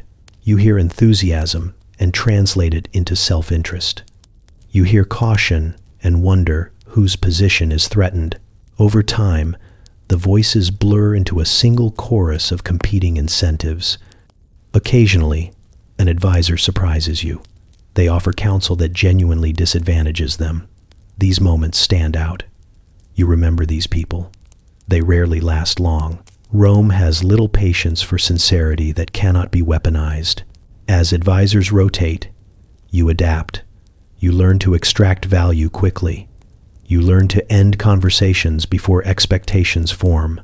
You learn to appear receptive without appearing dependent. It is a delicate balance. Too distant and you seem uncooperative. Too close and you become predictable. At night, you think about how exhausting it must be to live this way voluntarily, to constantly calculate exits, to always plan alternatives. Then you realize that this is not voluntary for them either. Advisors survive by motion. Stillness is dangerous. You stop resenting the turnover. It becomes background noise. Faces come and go. Advice shifts. The structure remains. Rome does not rely on individuals. It relies on systems that expect replacement. And slowly, uncomfortably, you understand the final lesson. Advisors do not serve power. They orbit it. and everyone in orbit is always one miscalculation away from falling away into silence. Paranoia does not arrive all at once. It seeps in quietly, introduced as prudence, praised as wisdom, rewarded as survival. At first, it feels like awareness. You double-check doors. You listen a little longer before responding. You pause before trusting praise. No one criticizes this. In fact, they compliment you on your maturity. Soon, caution stops feeling optional. You replay conversations in your head, not for meaning, but for tone. You wonder why someone emphasized a word, why another avoided eye contact, why a smile lingered half a second too long. You begin to catalog moments that once would have passed unnoticed. Now they feel significant, even if you cannot explain why. You notice how often you are being watched, or at least how often it feels that way. Servants avert their eyes too quickly. Courtiers look away too slowly. You remind yourself that observation is normal here. Then you remind yourself that normal does not mean harmless. Rome thrives on attention. It sharpens people. You stop speaking freely, even in familiar rooms. Walls have ears, but more importantly, people have memories. You learn to phrase thoughts as questions. Questions sound harmless. Statements sound final. Finality invites correction. At night, you listen for sounds that were always there. Footsteps in corridors, doors opening, whispers carried by stone. The palace never sleeps. It shifts. It breathes. You tell yourself this is infrastructure, not conspiracy. Still, you listen. There is humor in how elaborate your internal precautions become. You consider which routes to take through hallways depending on who you might encounter. You rehearse neutral responses to hypothetical accusations that have not yet formed. You plan exits from conversations that have not started. You almost laugh at yourself, except laughter draws attention. You trust fewer people now, but you do not trust yourself entirely either. Your instincts sharpen, then second-guess themselves. You wonder whether your caution is justified or merely contagious. Paranoia spreads socially here. You can catch it by proximity. You start noticing patterns that may or may not exist. A meeting rescheduled twice, an advisor suddenly distant, a name not mentioned. You tell yourself Rome is complex, that coincidence still exists. Then you remember how often coincidence has already proven useful to someone else. Sleep becomes lighter. You wake easily. Your mind runs scenarios without being asked. If this happens, then that follows. If that follows, then you adjust. Planning becomes reflex. Peace feels irresponsible. People praise you for being careful. They say you are learning fast. They say you understand how things work. You thank them, even as you recognize that this praise reinforces the behavior. Rome does not discourage paranoia. It cultivates it. A cautious elite is a controllable one. You find yourself studying faces for sincerity. You weigh every compliment. You test loyalty by offering harmless information and watching where it resurfaces. You do not like that you do this, but you like being blindsided even less. Occasionally, someone acts with genuine warmth. It startles you. You hesitate before responding, searching for angles that are not there. Sometimes there truly are none. Sometimes kindness is just kindness. The problem is that you no longer know how to receive it without suspicion. You begin to miss ignorance. Not innocence, but ignorance. The luxury of not knowing how many ways a moment can turn against you. That luxury is gone now, replaced by vigilance that feels necessary and exhausting in equal measure. There is a point when you realize paranoia has stopped feeling like a reaction and started feeling like a companion. It sits beside you in meetings. It whispers during silence. It reminds you that safety here is temporary and conditional. Yet, it also keeps you alive. It notices shifts before they become threats. It urges restraint when emotion tempts honesty. It is unpleasant, but effective. Rome respects effectiveness. You accept that this is part of the role. Just as wealth is managed and loyalty negotiated, fear is curated. You learn to live with it without letting it show. Calm is still required. Composure is still expected. But inside, the awareness never fully rests. And you understand now that in Rome, paranoia is not a flaw in the system. It is the system learning to look back at you. Festivals arrive like a sudden fever, loud, colorful, and impossible to ignore. The city erupts in motion as if Rome itself is stretching after a long sleep. Streets fill with music, vendors shout over one another, garlands appear overnight, and the smell of wine and roasting meat seeps into every corner. From the palace balconies, it looks joyous. From inside the palace, it feels strategic. You are encouraged to attend, to be seen, to smile at the right moments. Festivals are reassurance made physical. They tell the people that everything is fine, that the gods are pleased, that Rome is generous and eternal. They also tell you something else, that when celebration grows louder, something underneath is being quieted. Inside the palace, the mood tightens. Meetings become shorter and more frequent. Conversations lower in volume. Advisors rotate through corridors with purposeful expressions, whispering updates that never quite sound like good news. The city dances. The palace calculates. You walk through halls hung with decorations meant to echo the streets below. Flowers, banners, symbols of abundance. The contrast is almost funny. Outside, laughter spills freely. Inside, every word is measured. You begin to recognize the rhythm. Festivals do not happen when Rome is relaxed. They happen when Rome needs space to move pieces without being watched too closely. From your position, you can hear the distant roar of the crowd. It rises and falls like the tide. Applause, music, drums. You imagine the streets packed shoulder to shoulder, people forgetting grievances in exchange for spectacle. It works. It always does. Hunger is easier to manage when people are entertained. You attend one celebration briefly, escorted and protected. The crowd cheers when they see you. They always do. You wave, perform warmth, project continuity. For a moment, you almost feel it. The energy, the affection. Then you notice the guards watching the edges more than the faces. You notice how quickly you are ushered away. Visibility is useful. Prolonged exposure is not.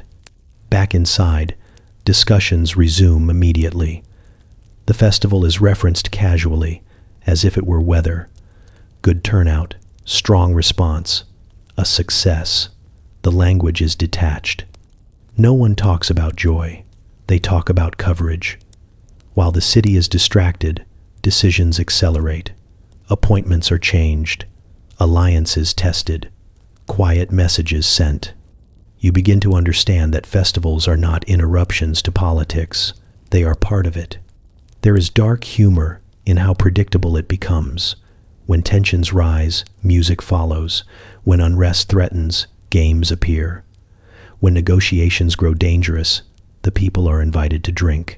Rome has learned that celebration is cheaper than suppression and far more popular. At night, the noise drifts through open windows. Laughter, singing, occasional shouts. It feels almost intimate, like the city is confiding in itself. You sit with advisors who speak in careful tones about risk and timing. The contrast is surreal. Outside, joy. Inside, anxiety wrapped in formality. You notice how often the word stability appears during festivals. Stability is always praised when it is most fragile. The gods are thanked publicly, privately. Contingency plans multiply. You learn that hope is something Rome provides outwardly, not something it relies on internally. Servants move faster. Guards are doubled. Routes are adjusted. Everything appears festive, but nothing is relaxed. The palace is alert in a way that feels almost predatory, waiting for the right moment to act while eyes are elsewhere. You think about the people below, dancing, drinking, cheering. You wonder how many of them sense the tension, Some probably do. Most probably do not. Rome has always been good at giving the people what they want, just long enough to do what it needs. There is a moment, brief and quiet, when you stand alone and listen to the city celebrate. For an instant, it feels peaceful. Then you remember that peace here is usually a byproduct, not a goal. The music swells again, drowning out the thought. By the time the festivals begin to fade, the palace has already changed shape. New arrangements are in place. Old problems have been redirected. The city wakes the next day with sore heads and fond memories. The palace wakes with revised strategies. You learn to associate celebration with caution. When Rome throws a party, it is rarely for no reason. Joy is generous, but it is also useful. It softens edges. It buys time. It convinces people that nothing serious could possibly be happening behind so much color and sound. And as the last banners are taken down and the streets return to their usual rhythm, you understand the lesson clearly. When the city is loudest, the palace is listening hardest. Responsibility finds you in uneven ways. One morning you are summoned with a tone that suggests disappointment has already been rehearsed. No one explains why at first. Explanations come later, once reactions have been observed. You stand there, composed, while a problem is outlined in careful language that never quite names a culprit: supply shortages. A misjudged appointment, a decision that somehow traces itself back to you without ever touching your hands. You listen, nodding slowly, recognizing the shape of the moment. This is not about causation, it is about absorption. Rome needs somewhere to place its frustration, and you are visible enough to be useful. You accept the criticism calmly. Calm is interpreted as maturity. Defensiveness would look like guilt.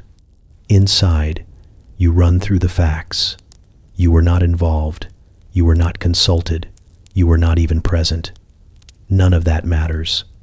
Accountability here is about proximity to power, not participation.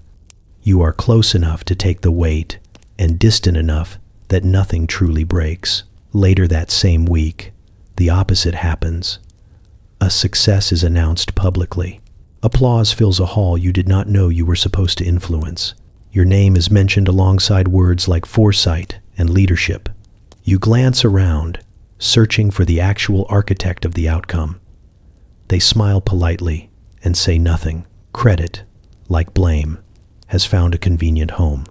There is a strange comedy in how quickly you adapt. You thank people for praise you did not earn with the same sincerity you showed when accepting blame you did not deserve. Emotion is irrelevant. Consistency is everything. Rome values those who can carry narratives without flinching. You learn that blame is a tool. It absorbs anger, redirects pressure, and protects structures. Praise is also a tool. It builds myths, reinforces hierarchy, and creates expectations. Both are assigned deliberately, rarely accurately. Accuracy is inefficient. At dinners, people joke about your resilience. They say you handle things well. You smile, understanding that handling things well often means handling things quietly. You notice how quickly opinions shift once an official story is established. People who seemed outraged days ago now shrug. People who were indifferent now applaud. The story has settled. That is what matters. You begin to see how narratives are constructed in real time. A failure is softened by attributing it to growing pains. A success is amplified by attaching it to familiar faces. You are a familiar face now. Familiar faces are useful. There is a moment when someone apologizes privately. They say they know you were not responsible. They say it softly, as if sharing a secret. You thank them and move on. Private apologies do not change public outcomes. They exist to ease consciences, not correct records. You also notice how praise creates obligations. People expect you to live up to the version of you they have celebrated. They reference your supposed achievements as justification for future demands. You are praised into a corner. Blame wounds, praise binds. You learn to treat both the same way, as weather, passing, influential, but not personal. You remind yourself that neither defines you unless you allow it to. Allowing it would make you predictable. There is humor in watching others react more strongly than you do. Some are outraged on your behalf. Some are thrilled by your rise. Both groups assume you feel the same. You do not correct them. Correcting people about their assumptions rarely ends well. Over time, you grow skilled at carrying stories without letting them settle too deeply. You acknowledge praise without expanding on it. You accept blame without internalizing it. You understand that Rome does not reward innocence or punish guilt consistently. It rewards usefulness. You also understand that this will not be the last time. There will be more failures you inherit and more triumphs you are handed. The balance will never be fair. Fairness is not a Roman virtue. One evening, alone, you reflect on how little of your public identity is under your control. Your name moves through conversations shaped by needs you did not create. You are a symbol now, adjusted as required. The realization is unsettling, but clarifying. You are not judged by what you do. You are judged by what Rome needs you to represent at any given moment.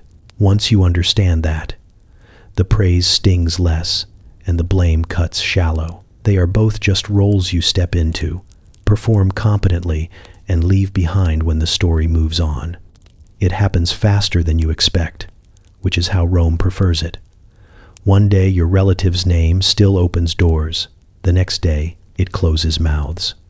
There is no announcement, no official condemnation, just a shift so subtle you almost miss it until you realize no one is laughing at their jokes anymore.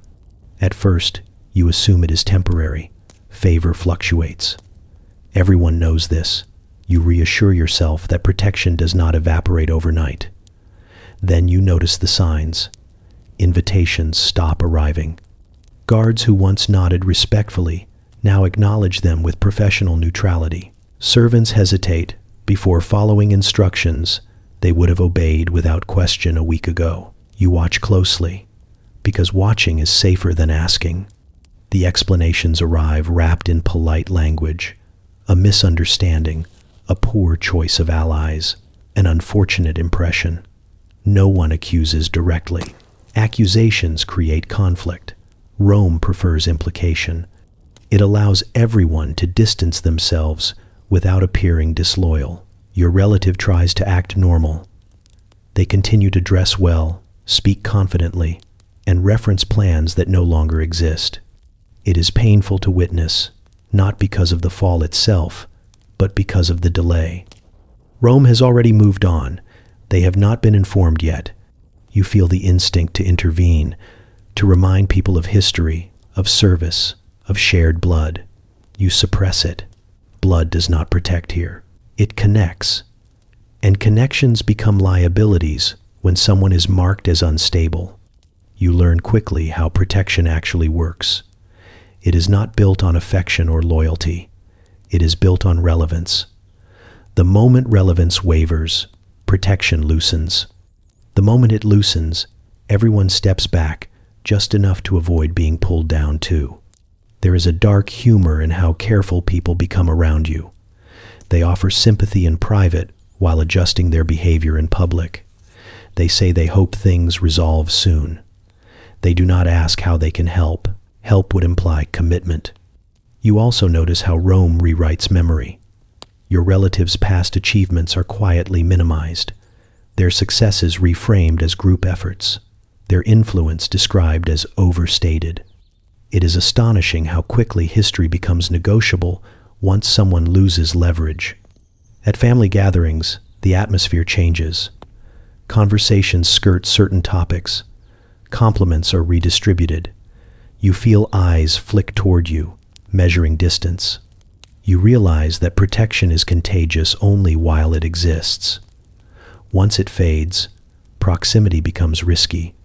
You speak to your relative less, not because you care less, but because care has become dangerous. Every interaction is observed, every word potentially quoted. You hate this about yourself. The calculation, the restraint. You also understand it. There is a moment when you see it in their eyes. The realization, the awareness that the safety net was never permanent, that the walls they leaned on were decorative, that the smiles they trusted were conditional. They say nothing, but their posture changes. Confidence tightens into control. You want to tell them how Rome works, how this is not personal, how it happens to everyone eventually. You do not. Explanations do not comfort when reality is shifting underfoot. Soon, their absence becomes noticeable, not complete, but reduced. Fewer appearances, shorter conversations. Their name is still spoken, but always in the past tense. Rome does not erase immediately.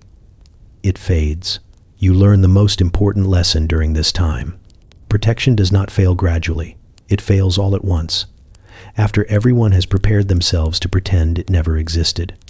Those who relied on it most are always the last to know. You also learn that survival requires adjustment without spectacle. You do not publicly distance yourself. That would look cruel. You do not publicly defend them. That would look reckless. You maintain a careful neutrality that satisfies no one completely but offends no one enough. At night, you think about how close it came to being you, how easily favor could have tilted the other way, how thin the line is between being protected and being tolerated. Rome teaches this lesson repeatedly, but it never feels routine. Protection here is not a shield, it is a shadow, and the moment the light shifts, you discover how exposed you have always been standing beneath it.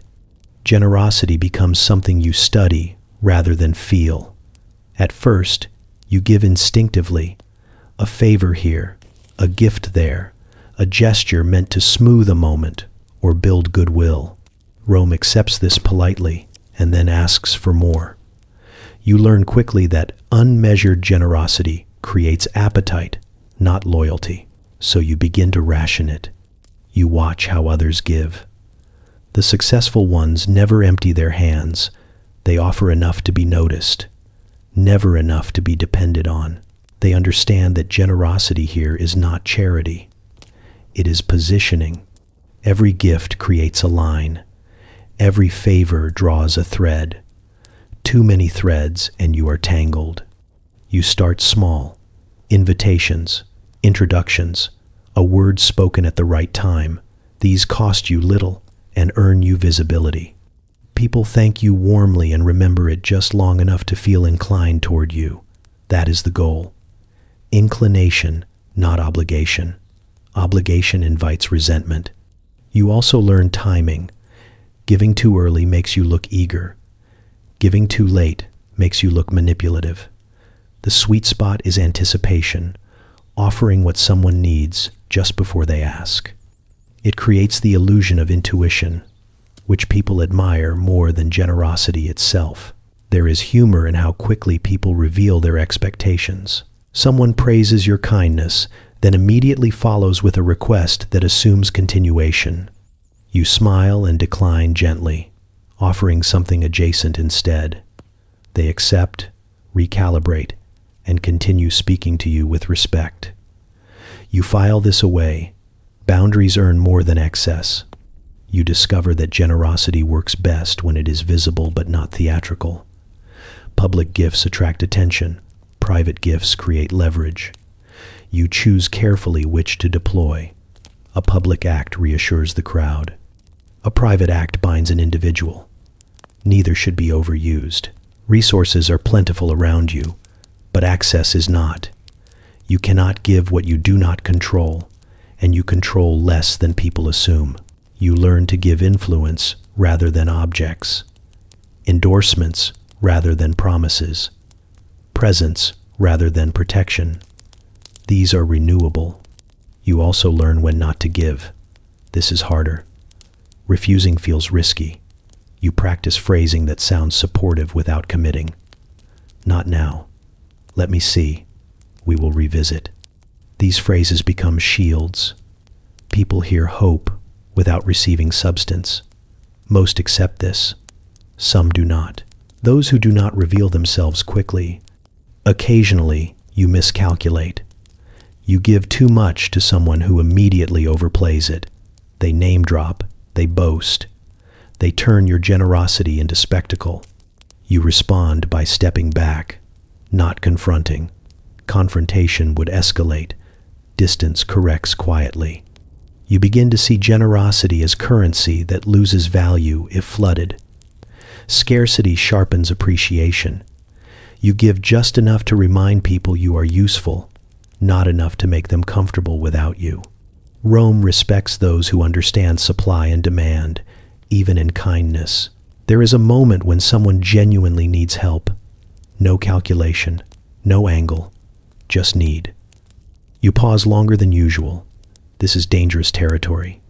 You help anyway, carefully, in a way that does not entangle you permanently. You feel relief and tension in equal measure. Humanity must be practiced with restraint here. Others notice. They always do. Your act is praised, your motives speculated on. You ignore both.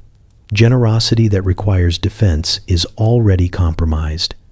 Over time, you refine the balance. You give enough to maintain goodwill across factions. You avoid becoming anyone's sole support. You spread favors thinly and strategically. This prevents dependency and discourages hostility. People who receive a little are less likely to attack than those who receive nothing. You also accept generosity from others with care. Accepting creates debt. You repay quickly, sometimes immediately, sometimes with something smaller that closes the loop. Open debts linger dangerously. You prefer clean accounts. The art lies in remaining useful without becoming essential. Essential people attract knives. Useful people attract invitations. You choose invitations. At night, you think about how strange it is to measure kindness this way. You remember simpler versions of giving. You do not mourn them. They belong to a different world with different rules.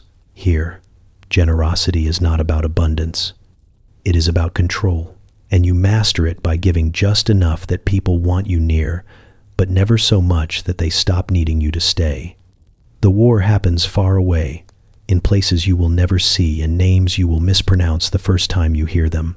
Dusty roads, unfamiliar rivers, camps that smell like iron and exhaustion. You remain in the city, surrounded by marble and routine, yet the outcome reaches you faster than any messenger on foot ever could. Military success has a strange gravity. It bends conversations, shifts glances, alters seating arrangements. One morning you wake to find that nothing about your schedule has changed, and yet everything about your position has. People speak to you with a slightly different tone, not warmer, not colder, more attentive. You had no hand in the campaign. You offered no strategy, issued no command, risked nothing. That does not matter. Victory rarely belongs only to those who fight. It belongs to whoever can be attached to it convincingly. Your name begins to appear in sentences alongside words like stability and continuity. Someone remarks that the victory reflects well on the household. Someone else suggests it proves the strength of current leadership. You are mentioned without explanation, which is the most effective way. Explanation invites debate. Assumption settles faster. You notice the change in small ways. Invitations that once felt optional now feel expected. A meeting you would have observed from the edge now includes you closer to the center. A joke lands differently when you make it. People listen a fraction longer before responding. There is humor in how quickly people forget geography. The battle might as well have taken place in the courtyard for how intimately it is discussed around you. Everyone has an opinion. Everyone knows what should happen next. You listen, knowing that confidence increases with distance from consequence. You also notice who grows uncomfortable. A rival stiffens when the victory is praised. Someone who benefited from uncertainty now looks restless. Military success simplifies narratives, and simplification threatens those who thrive on ambiguity. You say very little. Saying too much would imply ownership. Ownership invites scrutiny. You let others draw connections on your behalf. This is safer. People trust conclusions they reach themselves more than ones they are given. The city reacts predictably. Crowds celebrate. Priests thank the gods. Coins are struck. Rome loves a win. It uses them to reinforce belief in itself. You stand where you are told, nodding, composed, aware that you are being absorbed into the story whether you consent or not. Inside the palace, the effect is sharper.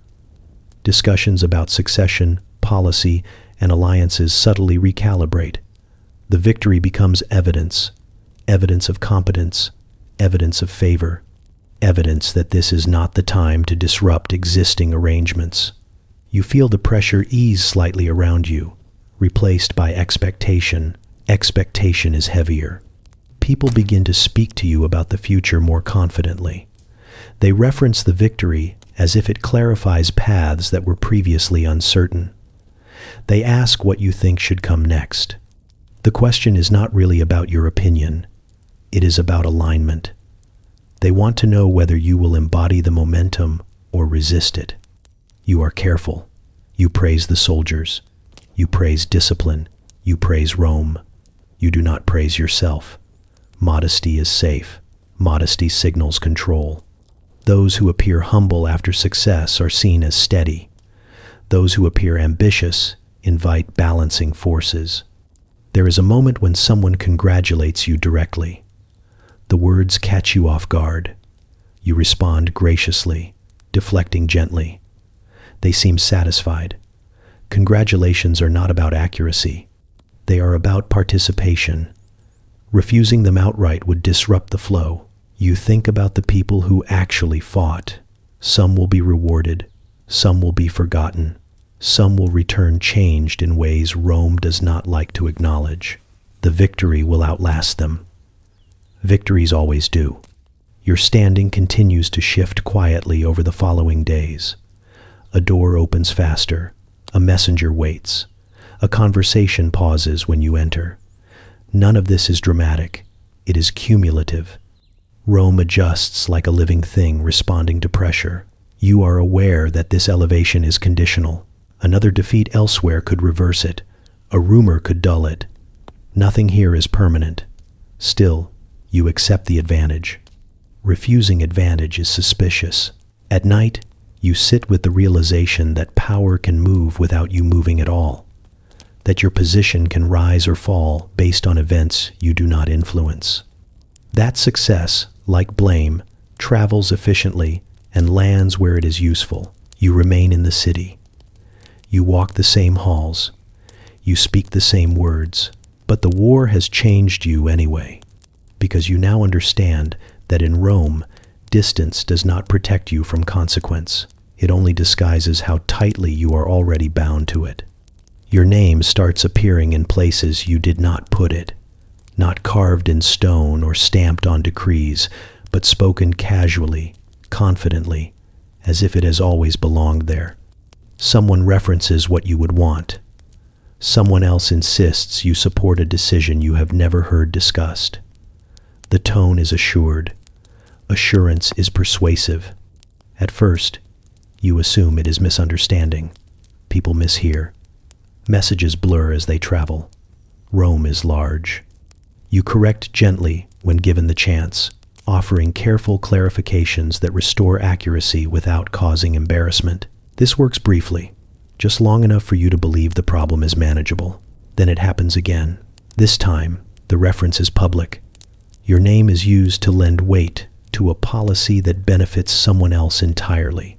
You are praised for foresight you did not exercise. The room nods. The decision proceeds. You sit still, understanding immediately that interruption would cause more damage than silence. You realize that your name has stopped being personal. It has become functional. Symbols do not need consent. They need recognition.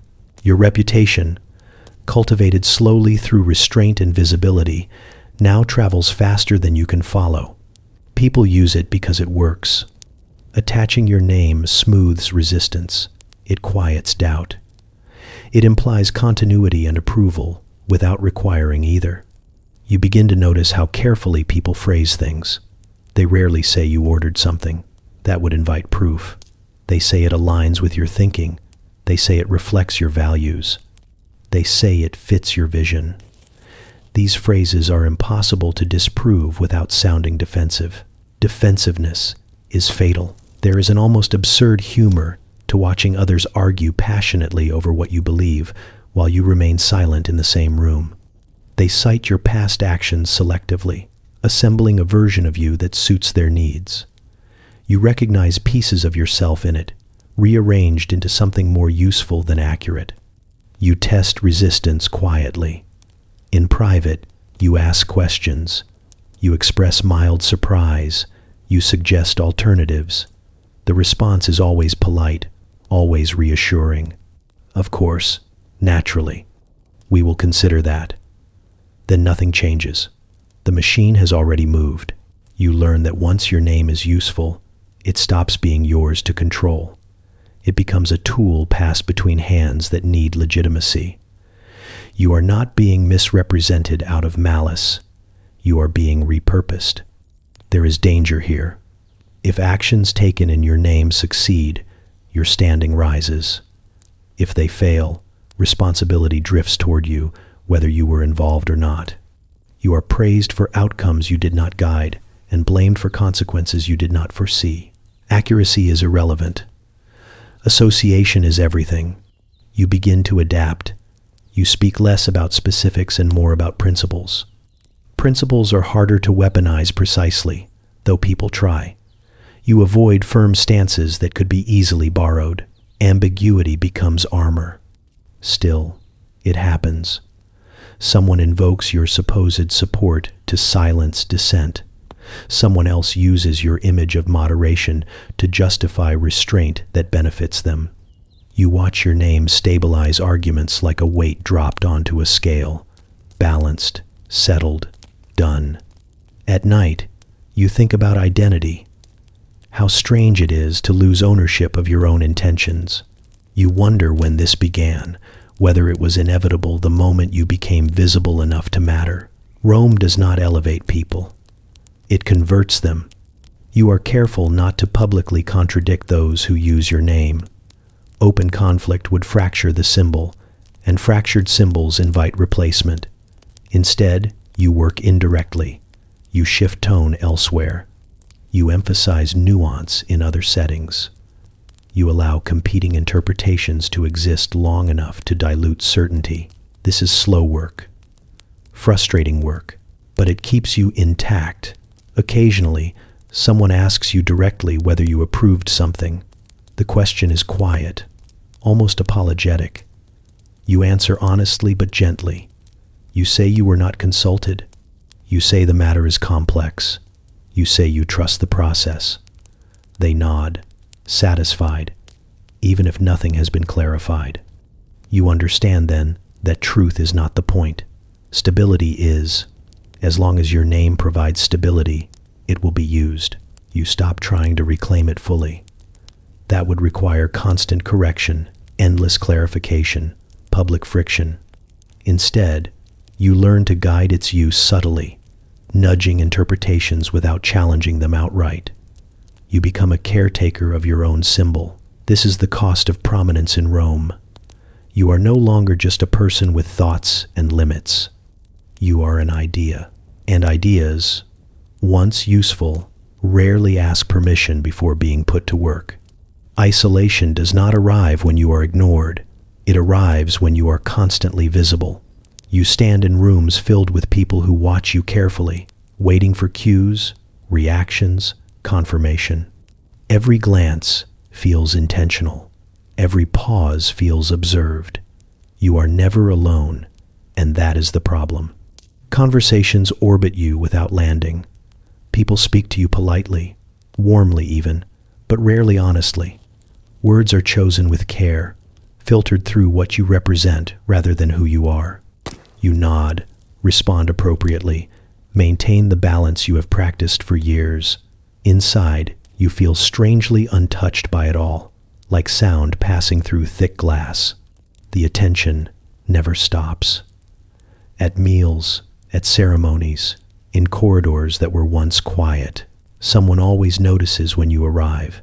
Someone always notes when you leave. Your presence changes the temperature of rooms, not dramatically, but enough that you feel it settle around you. People adjust themselves when you are near, smoothing edges, hiding doubts, presenting versions of themselves meant to impress or reassure. You miss casual conversation, the kind that wanders without purpose. Here, every exchange feels like a transaction waiting to happen. Even kindness arrives with restraint, carefully measured so it does not imply expectation or intimacy. You accept it anyway, because refusing kindness would create questions you do not want to answer. There is humor in the absurdity. You can summon a room with a word, yet struggle to find someone who will speak to you without calculation. You are surrounded by voices, but none of them sound like companionship. Laughter happens near you, not with you. Applause follows you, never beside you. You notice how often people speak about you in the third person while you are present. Not directly, not disrespectfully, just abstractly. They discuss your influence, your position, your symbolic value, as if these things exist independently of you. You are listening to your own outline, sketched by others. When you retreat to private spaces, they are never truly private. Servants enter quietly. Guards wait outside. Messages arrive unannounced. Solitude here is temporary and supervised. You learn to savor brief moments of stillness, knowing they will be interrupted soon. At night, the silence feels louder than the crowds. Without performance to maintain, your thoughts expand. You replay interactions, not out of anxiety, but out of habit.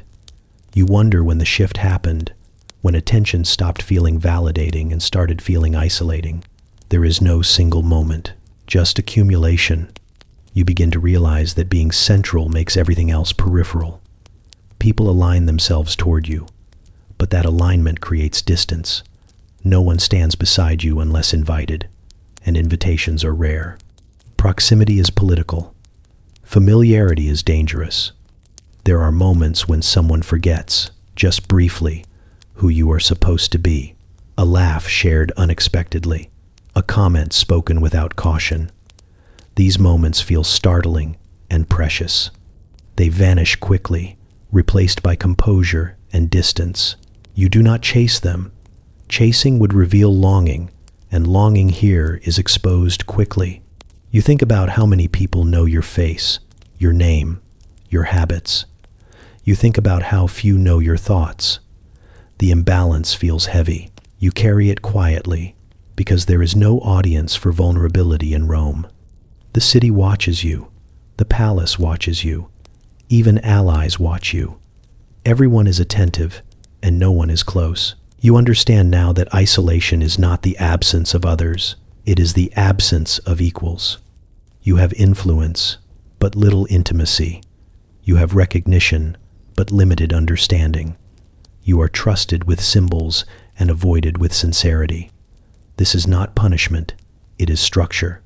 Sometimes, you imagine stepping into the crowd unnoticed, listening without being listened to. The thought is comforting and unrealistic.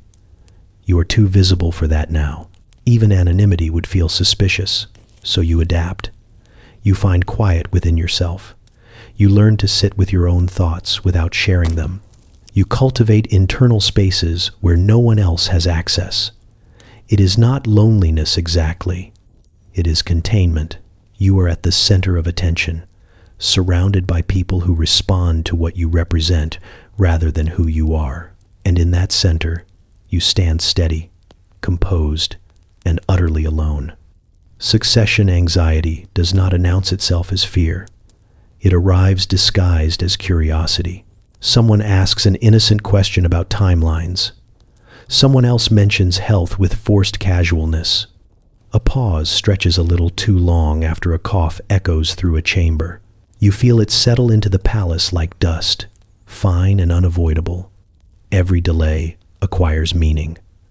A meeting postponed becomes a sign. A letter unanswered becomes a rumor. A late arrival becomes a theory. You watch people connect dots that do not exist, then defend the picture as if it were inevitable.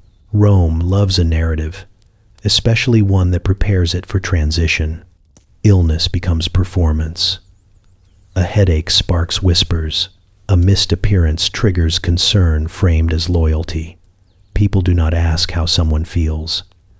They ask how long something might last. The difference matters. Health here is not personal. It is political. You notice how carefully conversations shift when certain names are mentioned. Some are spoken hopefully, others cautiously. A few not at all. Silence around a name is never accidental. It is rehearsal. Succession anxiety sharpens attention in uncomfortable ways. People watch elders more closely than before, counting breaths, noting posture, tracking energy. You catch yourself doing it too, then stop, unsettled by how quickly vigilance becomes instinct. No one wants to be unprepared. Preparedness looks like concern. Concern looks like loyalty. There is humor in how transparent it becomes. Someone praises stability while glancing toward the future. Someone emphasizes patience while quietly positioning themselves. Everyone insists nothing is urgent while behaving as if everything might be. You are asked questions that pretend to be philosophical. What do you think makes a good leader? How important is continuity? What lessons should be preserved? These are not questions. They are feelers, testing alignment, measuring whether you fit the shape of what people are imagining next. You answer carefully. You speak about institutions rather than individuals. You praise balance. You emphasize process. Vague answers frustrate no one and satisfy everyone just enough. Clarity would be dangerous. Ambiguity keeps options open. The palace begins to feel like a held breath. People smile, laugh, conduct business, but something underneath tightens. You sense impatience masked as respect. Respect becomes louder when it is anxious.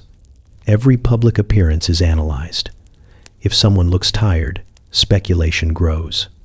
If they appear energetic, speculation adjusts. Nothing resolves the question, it only feeds it. Rome prefers uncertainty to surprise. You feel the pressure indirectly. Invitations increase. Attention sharpens. People want proximity now, before positions solidify. They want to be remembered favorably when memories start being reorganized. You become a reference point again, a symbol people use to test their assumptions. There are moments when anxiety spills into absurdity. Someone interprets a delayed response as a signal of impending change. Someone else insists a minor ritual adjustment means something larger. You listen, amused and unsettled. The city is imagining its future out loud. At night, the palace is quieter, but the anxiety does not sleep. You hear footsteps, hushed conversations, the soft movement of messengers. Plans are being drafted that may never be used. Contingencies are multiplying. Rome prepares for everything except certainty. You think about how little control anyone truly has in this moment. Bodies fail on their own schedule. Time refuses to be managed. Yet everyone behaves as if anticipation might influence outcome. It will not. It will only shape reaction. You also think about how quickly loyalty might realign when the moment arrives. People who speak of devotion now will speak of necessity later. History will be rewritten with confidence. It always is. Succession anxiety changes the way people look at you. Some see possibility, some see threat, some see inconvenience. Their expressions flicker between calculation and caution. You remain steady, knowing that stillness is the safest posture when others are shifting. No one says the word aloud, but it hangs in the air, heavy and undeniable. Succession is coming someday. That knowledge alone is enough to unsettle everything. You understand now why Rome obsesses over continuity. Change is frightening, not because it brings chaos, but because it exposes how much of the present is built on assumption. Assumptions crumble quickly once the future demands clarity. So you wait, composed, observant, careful not to lean too far into any version of tomorrow. You watch anxiety ripple through corridors, reshaping conversations and alliances in advance. And you learn that in Rome, the future does not arrive suddenly. It is imagined to death long before it ever shows itself. Loyalty always sounds solid until pressure is applied. In calm moments, it presents itself confidently, wrapped in vows, gestures, and shared history. Under strain, it reveals its composition, and you discover how much of it was decoration. The fracture begins quietly, almost politely, with hesitations that feel reasonable if you do not look too closely. At first, people miss meetings. Perfectly understandable. Schedules are crowded. Then, they stop returning messages with the same urgency. Then, their language changes. Words like always and certainly soften into we will see, and perhaps no one announces a shift. Shifts never announce themselves. They wait to be noticed. You observe this with a growing sense of clarity rather than surprise. You have seen enough now to recognize the pattern. Loyalty here is not a fixed state. It is a reaction to conditions. When conditions change, reactions adjust. Pressure arrives in the form of uncertainty. Rumors thicken, decisions stall, futures feel less predictable. In response, people reassess. They do it subtly, telling themselves they are being practical. Rome encourages practicality. It gives people permission to abandon yesterday in service of tomorrow. You watch allies hedge. They continue to greet you warmly, but their eyes linger elsewhere more often. They ask questions that feel like inventory checks. They inquire about plans in a way that suggests contingency rather than commitment. You answer carefully, offering nothing that could be used as an anchor. Some people surprise you. They remain steady, even when it costs them. Their loyalty does not perform. It persists. You notice it in small things: consistent tone, unchanged posture, the absence of calculation. These people do not make speeches. They simply stay. Others reveal themselves quickly. They distance just enough to deny it later. They claim neutrality while aligning with alternatives. They insist they are only waiting for clarity, as if clarity were something that arrives unannounced and complete. You recognize this for what it is: exit strategy. There is a strange humor in how earnestly people justify their shifts. They speak of responsibility, of the greater good, of timing. They avoid the word loyalty entirely, as if saying it might summon expectation. You listen, nodding, understanding that explanation is another form of departure. Pressure clarifies hierarchies. Those who depended on protection scramble first. Those who believed in shared fate hesitate longer. Those who never believed in anything beyond advantage move fastest. Rome does not judge this behavior. It anticipates it. You feel the impact personally. Conversations feel thinner. Support becomes conditional. People who once stood beside you now orbit at safer distances. You do not confront them. Confrontation forces declarations, and declarations force choices. You prefer observation. Observation tells you more. There is a moment when someone you trusted hesitates in a way they never have before. Just a pause, just long enough. You see the decision forming behind their eyes. They are not choosing against you exactly. They are choosing for themselves. This distinction matters less than it should. You do not feel anger. Anger assumes betrayal. This is something quieter. Disappointment mixed with understanding. Rome trains people well. Survival often requires flexibility. You cannot fault them for responding to the lessons they have been taught. Still, something hardens inside you. Not bitterness, precision. You begin to categorize people more clearly. Those who stay when it costs them. Those who leave when it benefits them. Those who hover, waiting to see which direction the wind commits to. Each category has its uses. None deserve illusion.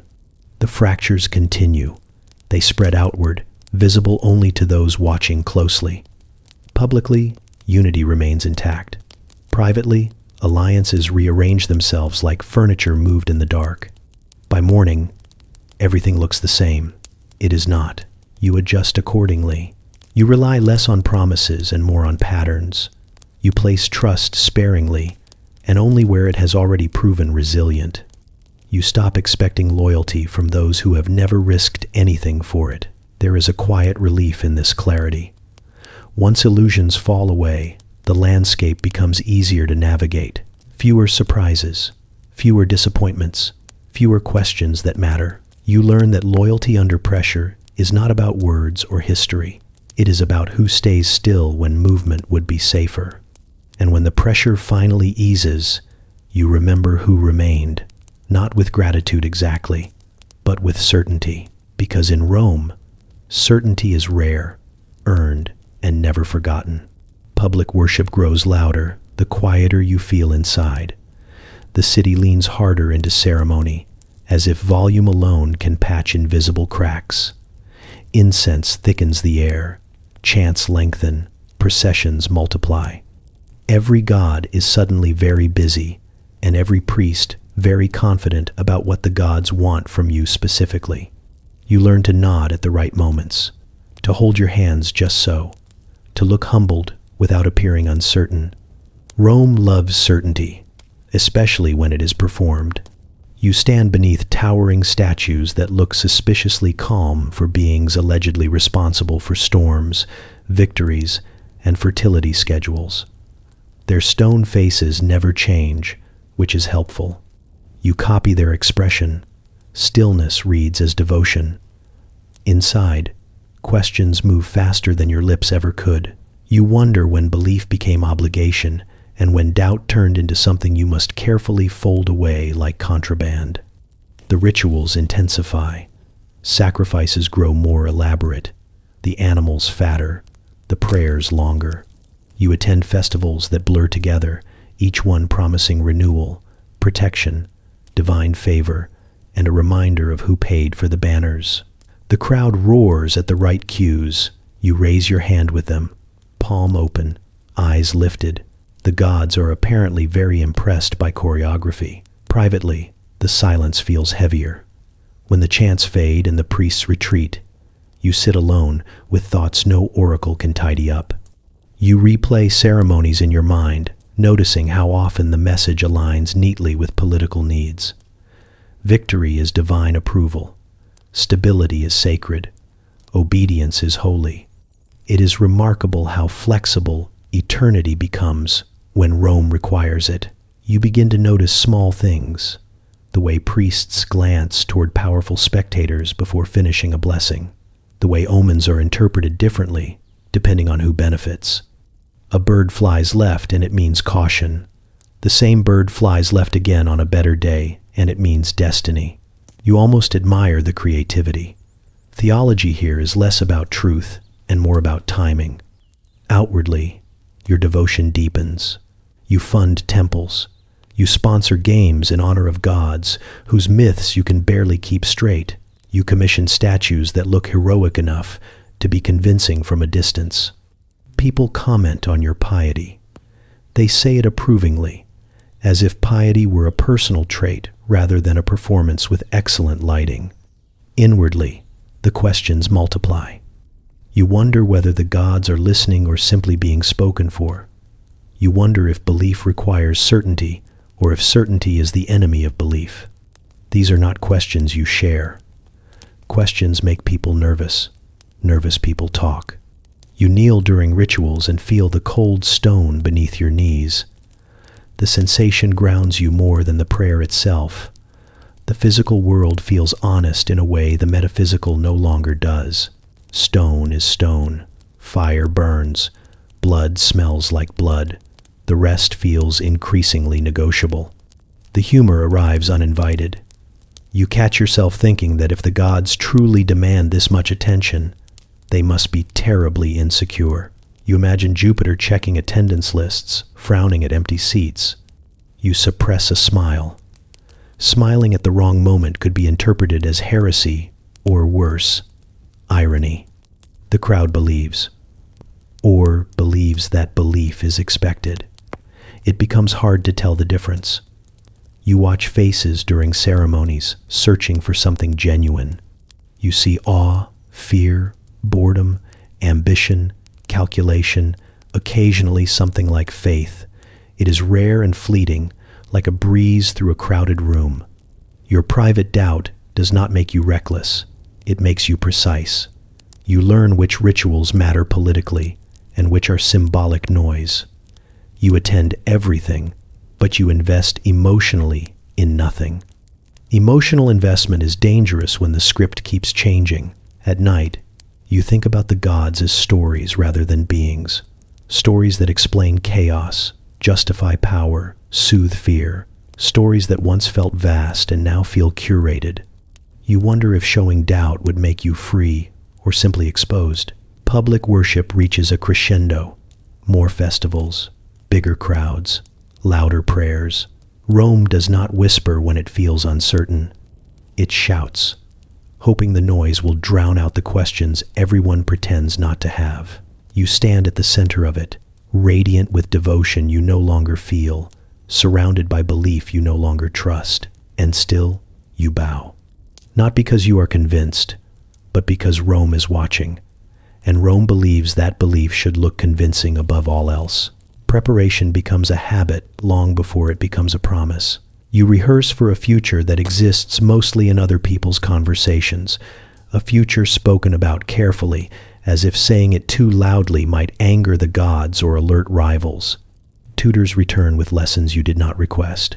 Advisors arrive with hypotheticals that sound suspiciously like instructions, and scribes practice addressing you with titles that may never quite fit. You listen, nod, and store it all away like costumes waiting for a performance that might be canceled without notice. You are trained in posture first. How to stand when listening, how to sit when deciding, how long to pause before responding, so your words appear considered rather than rehearsed. Ironically, the pauses themselves are rehearsed. You practice walking into rooms that are not yet yours, greeting people who may one day bow or may one day pretend they never knew you. Even your handwriting is scrutinized. A future leader must write clearly, decisively, with just enough flourish to suggest confidence without vanity. The humor lies in how thorough everyone becomes about a future they cannot guarantee.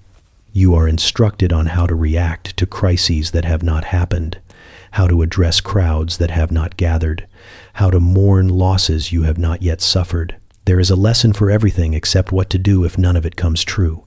That silence is notable. You notice how often people speak in conditional language.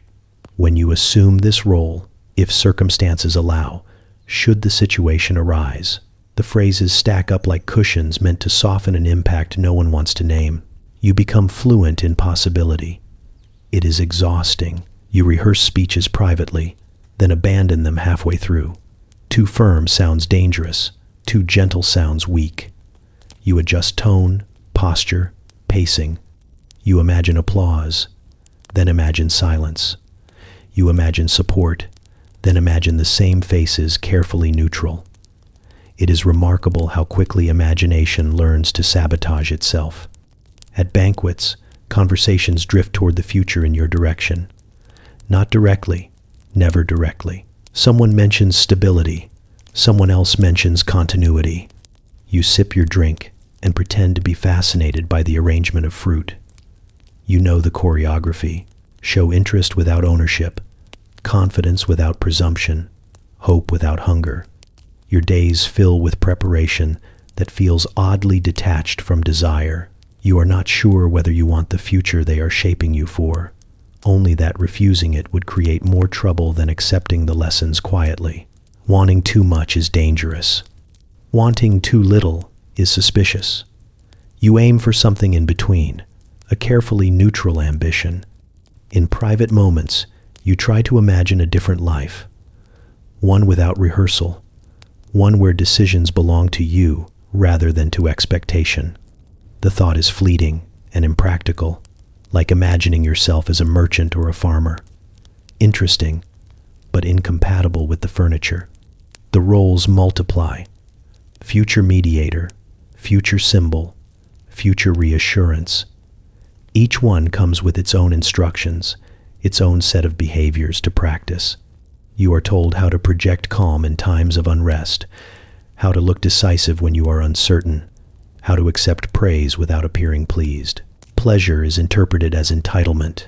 Sometimes you catch your reflection and wonder which version of yourself will arrive if the moment ever comes. The practiced one or the private one. You are not sure they are compatible. You suspect Rome does not care. You prepare because preparation is visible. It reassures others. It signals readiness, loyalty, patience. It keeps you relevant. Even waiting must be performed correctly here. Waiting badly can be fatal. There are moments when the future feels close enough to touch. A glance held too long. A title used experimentally, then corrected with a laugh. A meeting you are invited to observe rather than attend. These moments spark a quiet intensity. You feel your attention sharpen, your memory engage. Then the moment passes, and everything returns to rehearsal. At night, you lie awake thinking about roles rather than outcomes. You are less concerned with power than with timing. Arriving too early is as dangerous as arriving too late. History here does not reward enthusiasm. It rewards survival. You prepare because not preparing would be interpreted as a statement. You rehearse because rehearsal is safer than certainty. You study futures that may never unfold, learning scripts that might never be spoken aloud. And still, you memorize every line, because in Rome, even a future you never reach can be used to judge you. The shift does not arrive with thunder. It arrives with a message delivered too early in the morning, carried by someone who looks like they have not slept and does not intend to explain why. You know immediately that something has changed, not because of what is said, but because of how carefully everyone avoids saying anything at all. Rome is excellent at noise, but its silences are catastrophic. The event itself is simple in description and endless in consequence. A death, a betrayal, a failure that was supposed to remain theoretical. It does not matter which version people repeat, because the result is the same. The balance you have lived inside tilts, just slightly, then keeps going. Stability, that cherished illusion, cracks without ceremony. You watch the palace react like a living thing startled awake. Doors close, meetings multiply. Faces rearrange themselves into new expressions that suggest concern without admitting fear. The same people who spoke confidently yesterday now speak cautiously, as if the walls have developed opinions. Even the air feels different, heavier, like it is waiting to see who will move first. You are summoned, not urgently, but pointedly. Urgency would imply panic. This is something colder. You enter rooms where the furniture has not moved, but the hierarchy has. Someone sits where they did not before. Someone else stands when they once reclined. These are small changes, but in Rome, small changes are declarations.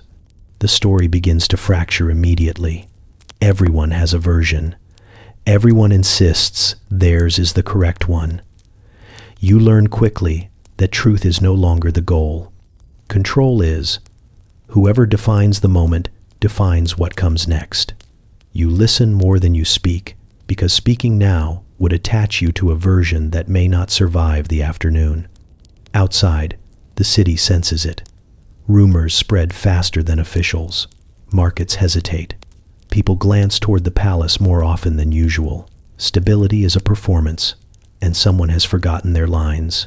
You can almost hear the crowd wondering whether to clap or run. The humor, dark and unwelcome, is how fast certainty evaporates. Yesterday's assurances are quietly retired. Yesterday's plans are referred to as misunderstandings. The same voices that praised order now praise flexibility. You realize how many pillars were decorative. Privately, you feel the ground move beneath you. Not dramatically, not enough to knock you down, just enough to remind you that nothing here is anchored as deeply as it pretends. You think of all the rehearsals, all the rituals, all the careful arrangements meant to prevent exactly this. They have failed, not because they were foolish, but because Rome has always been one incident away from chaos. All eyes turn, subtly, toward those who might benefit, toward those who might be blamed, toward those who might be removed quietly to reassure everyone else. You feel the attention settle on you like a weight, not accusatory, not supportive, just assessing, measuring how you fit into the new shape of things. You adjust instinctively. Your posture changes. Your words become more deliberate. You choose neutrality not as a moral stance, but as a survival tactic.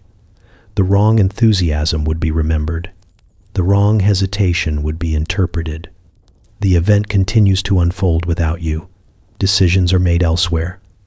Orders are issued in careful language that avoids responsibility. You realize how little control anyone actually has once momentum takes over. Power reacts more often than it commands. At night, the city does not sleep properly. Neither do you. You replay the day, noting moments that felt heavier than they should have. A glance, a delay, a phrase repeated too often. These details matter now. They will be used later to explain why things turned out the way they did. By morning, the narrative begins to harden. An official explanation emerges, polished and incomplete. People repeat it gratefully. Certainty, even false certainty, is comforting. You repeat it too, because refusing would place you outside the protection of consensus. Nothing is the same. Though everything looks the same, the halls remain marble, the guards remain alert, the rituals resume. But something essential has shifted. Trust thins, patience shortens. Everyone understands now that the structure they rely on can fail without warning. You understand something else as well. Imperial stability is not built on strength, it is built on agreement.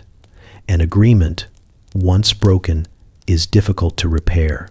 One event has done what years of tension could not. It has revealed how narrow the margin truly is. You stand inside the aftermath, steady, attentive, and fully aware that from this moment on, every step matters more than it ever has before. Adaptation is not dramatic. It does not arrive with a vow or a revelation. It settles in quietly, like a habit you did not notice forming until it is already permanent. You wake one morning and realize that the softness you once carried into rooms has been replaced by something smoother, harder to grip. Innocence does not shatter, it thins, then disappears. Worn down by repetition, you move differently now. Not cautiously, not aggressively, but deliberately. Every step feels measured, not because you fear missteps, but because you no longer waste movement. You have learned which gestures invite interpretation and which ones pass unnoticed. You choose the unnoticed more often than not. Conversations become shorter, not colder, just cleaner. You no longer feel silence to be polite. Silence is useful. Silence lets others speak first, reveal priorities, expose nerves. You listen with an attention that would have once felt exhausting. Now it feels automatic. You catalog tone, timing, what is said, and what is avoided. You stop assuming people mean what they say. Meaning lives elsewhere. There is a faint humor in realizing how little you miss your earlier self. The version of you that believed clarity was kindness, that honesty would be rewarded. That version would not survive here. You do not mourn it. You archive it. Rome is not sentimental about phases. Your face learns neutrality. Not emptiness, but control. You smile when expected. You frown when useful. You do not react quickly, because speed suggests vulnerability. People notice the change and interpret it as maturity. They compliment you on your composure, unaware that it is not a trait so much as a shield. You stop explaining yourself. Explanation invites debate. and debate invites erosion. You state positions briefly or not at all. You allow others to argue around you, exhausting themselves while you remain still. This restraint reads as confidence. In truth, it is efficiency. In private moments, you notice how your thoughts have changed. They are sharper, less forgiving, but also less chaotic. You no longer imagine best outcomes. You imagine likely ones. Hope has been replaced by assessment. It is not bitterness, it is clarity. You dress differently, subtly, fewer flourishes. Nothing that draws attention without purpose. Even luxury becomes strategic. Opulence attracts envy. Restraint attracts trust. You learn which one lasts longer. There are still moments when something is lost. A laugh that comes too late. A thought you choose not to share. A reaction you suppress because it would complicate things. These moments register briefly, then pass. You do not linger on them. Lingering is dangerous. People begin to approach you differently. With caution, yes, but also with respect. They sense that you are no longer pliable. You are not unkind, just unavailable for manipulation. This frustrates some and reassures others. You accept both reactions as confirmation that the adaptation is working. You notice how rarely you are surprised now. Events unfold, and you recognize the pattern early. You are considered perceptive. In truth, you have simply learned to expect fracture. Stability is temporary. Power shifts. People pivot. Knowing this removes the shock. At night, when the palace settles into its artificial quiet, you reflect briefly, not with longing, but with inventory. What did you learn today? Who revealed something unintentionally? Where did you remain silent when silence mattered? These reflections are practical, not emotional. You sleep better this way. The innocence is gone completely. Not stolen, not corrupted, just outgrown. In its place is restraint, practiced and reliable. Restraint keeps you alive. Restraint keeps you relevant. Restraint lets you move through rooms without leaving fingerprints. You are not cruel. You are not warm. You are precise. And in Rome, precision is the closest thing to safety you will ever have. Legacy arrives not as a question, but as a pressure. It settles in the background of your thoughts, persistent and inconvenient, like a sound you cannot locate but cannot ignore. You notice it when people speak about the past with certainty, naming figures as if they were inevitable rather than assembled by circumstance and good timing. You notice it when statues are cleaned more carefully than living people are treated. Rome remembers selectively, and that realization is unsettling. You begin to understand that legacy is not built at the end. It is assembled quietly, decision by decision, omission by omission, long before anyone pretends to summarize you. Every choice now feels like it might outlive you. Not in truth, perhaps, but in narrative. Narrative is what survives here. People ask questions indirectly. What kind of stability do you value? Which traditions matter most to you? How you view continuity? These are not philosophical inquiries. They are probes. Everyone wants to know how you might be explained later. You answer carefully, offering phrases that can be interpreted generously from multiple angles. Ambiguity ages better than conviction. You walk past monuments and realize how aggressively they simplify. A man who ruled for decades becomes a single pose, a single inscription. Victories are carved cleanly. Failures are omitted entirely.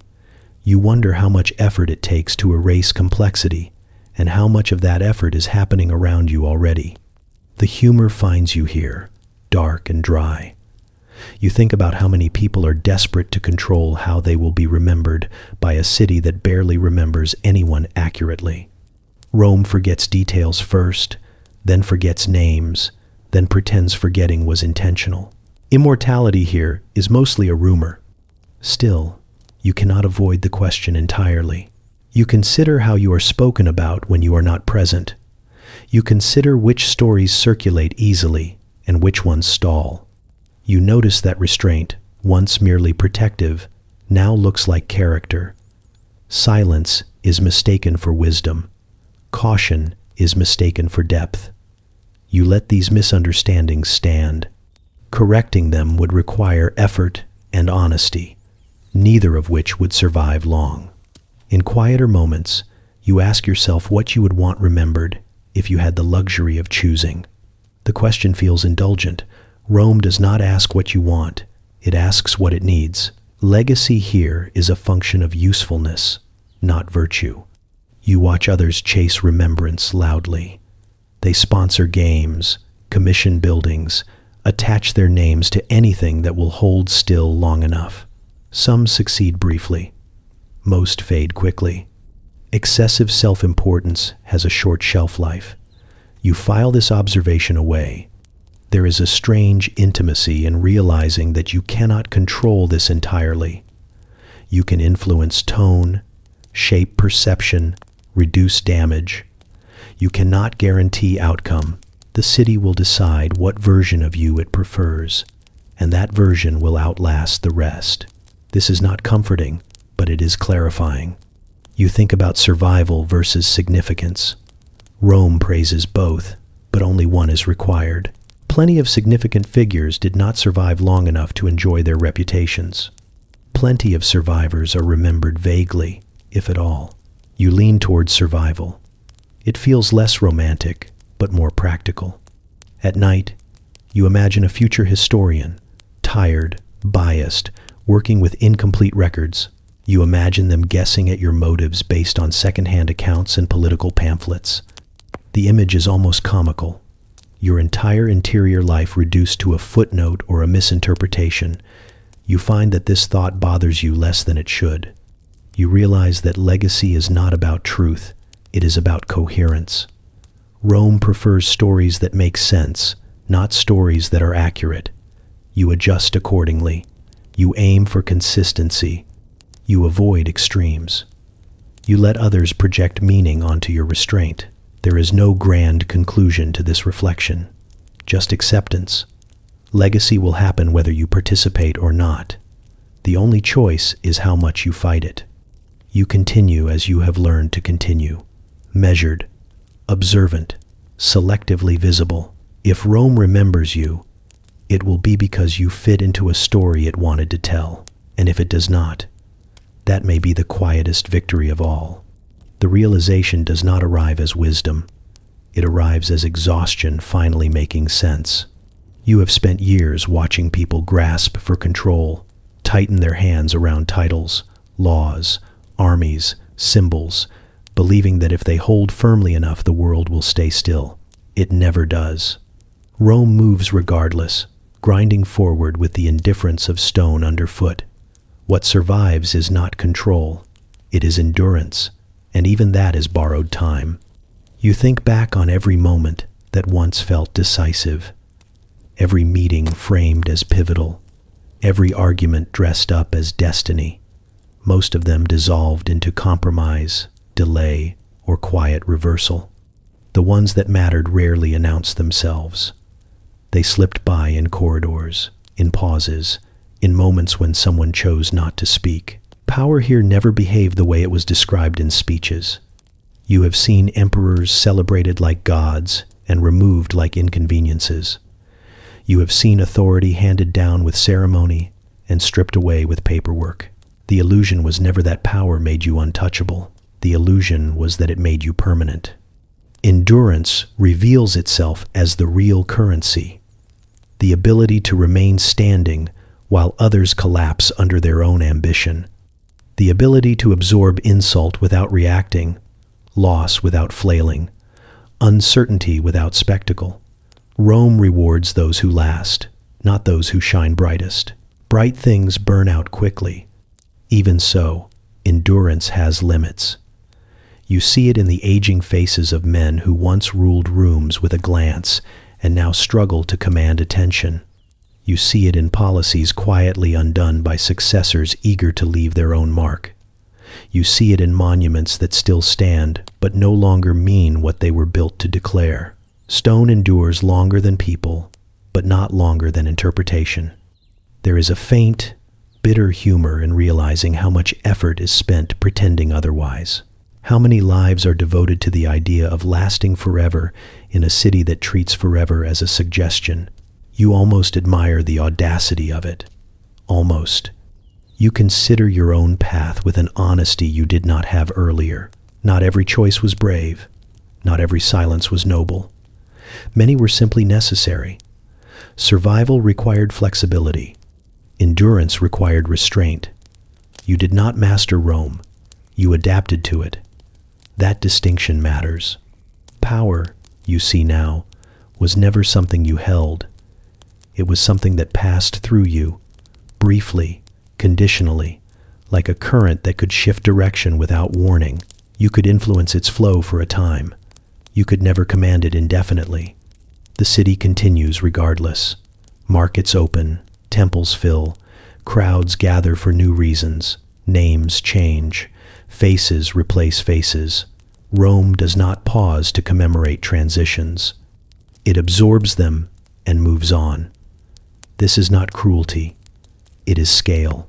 You walk through familiar spaces and feel neither triumph nor bitterness, only clarity. Whatever role you played was temporary. Whatever authority you exercised was contingent. Whatever endurance you achieved was measured against forces far larger than intention. There is relief in this understanding. Control was always an impossible standard. Endurance is demanding, but honest. It asks only that you remain aware, adaptable, and alive long enough to matter briefly. You think of those who chased dominance relentlessly and burned out spectacularly. You think of those who said little, waited long, and faded quietly into footnotes that historians still debate. Neither outcome feels like victory. Both feel inevitable. What remains is the knowledge that nothing here was ever fully yours. Not the power, not the praise, not even the consequences. You moved within a system older than you and indifferent to your personal narrative. This does not make your efforts meaningless. It makes them finite. You stand with that truth and find it steadying rather than frightening. Endurance was never about winning. It was about lasting long enough to choose your exits carefully. And even that, you now understand, was temporary. Rome endures. You do not.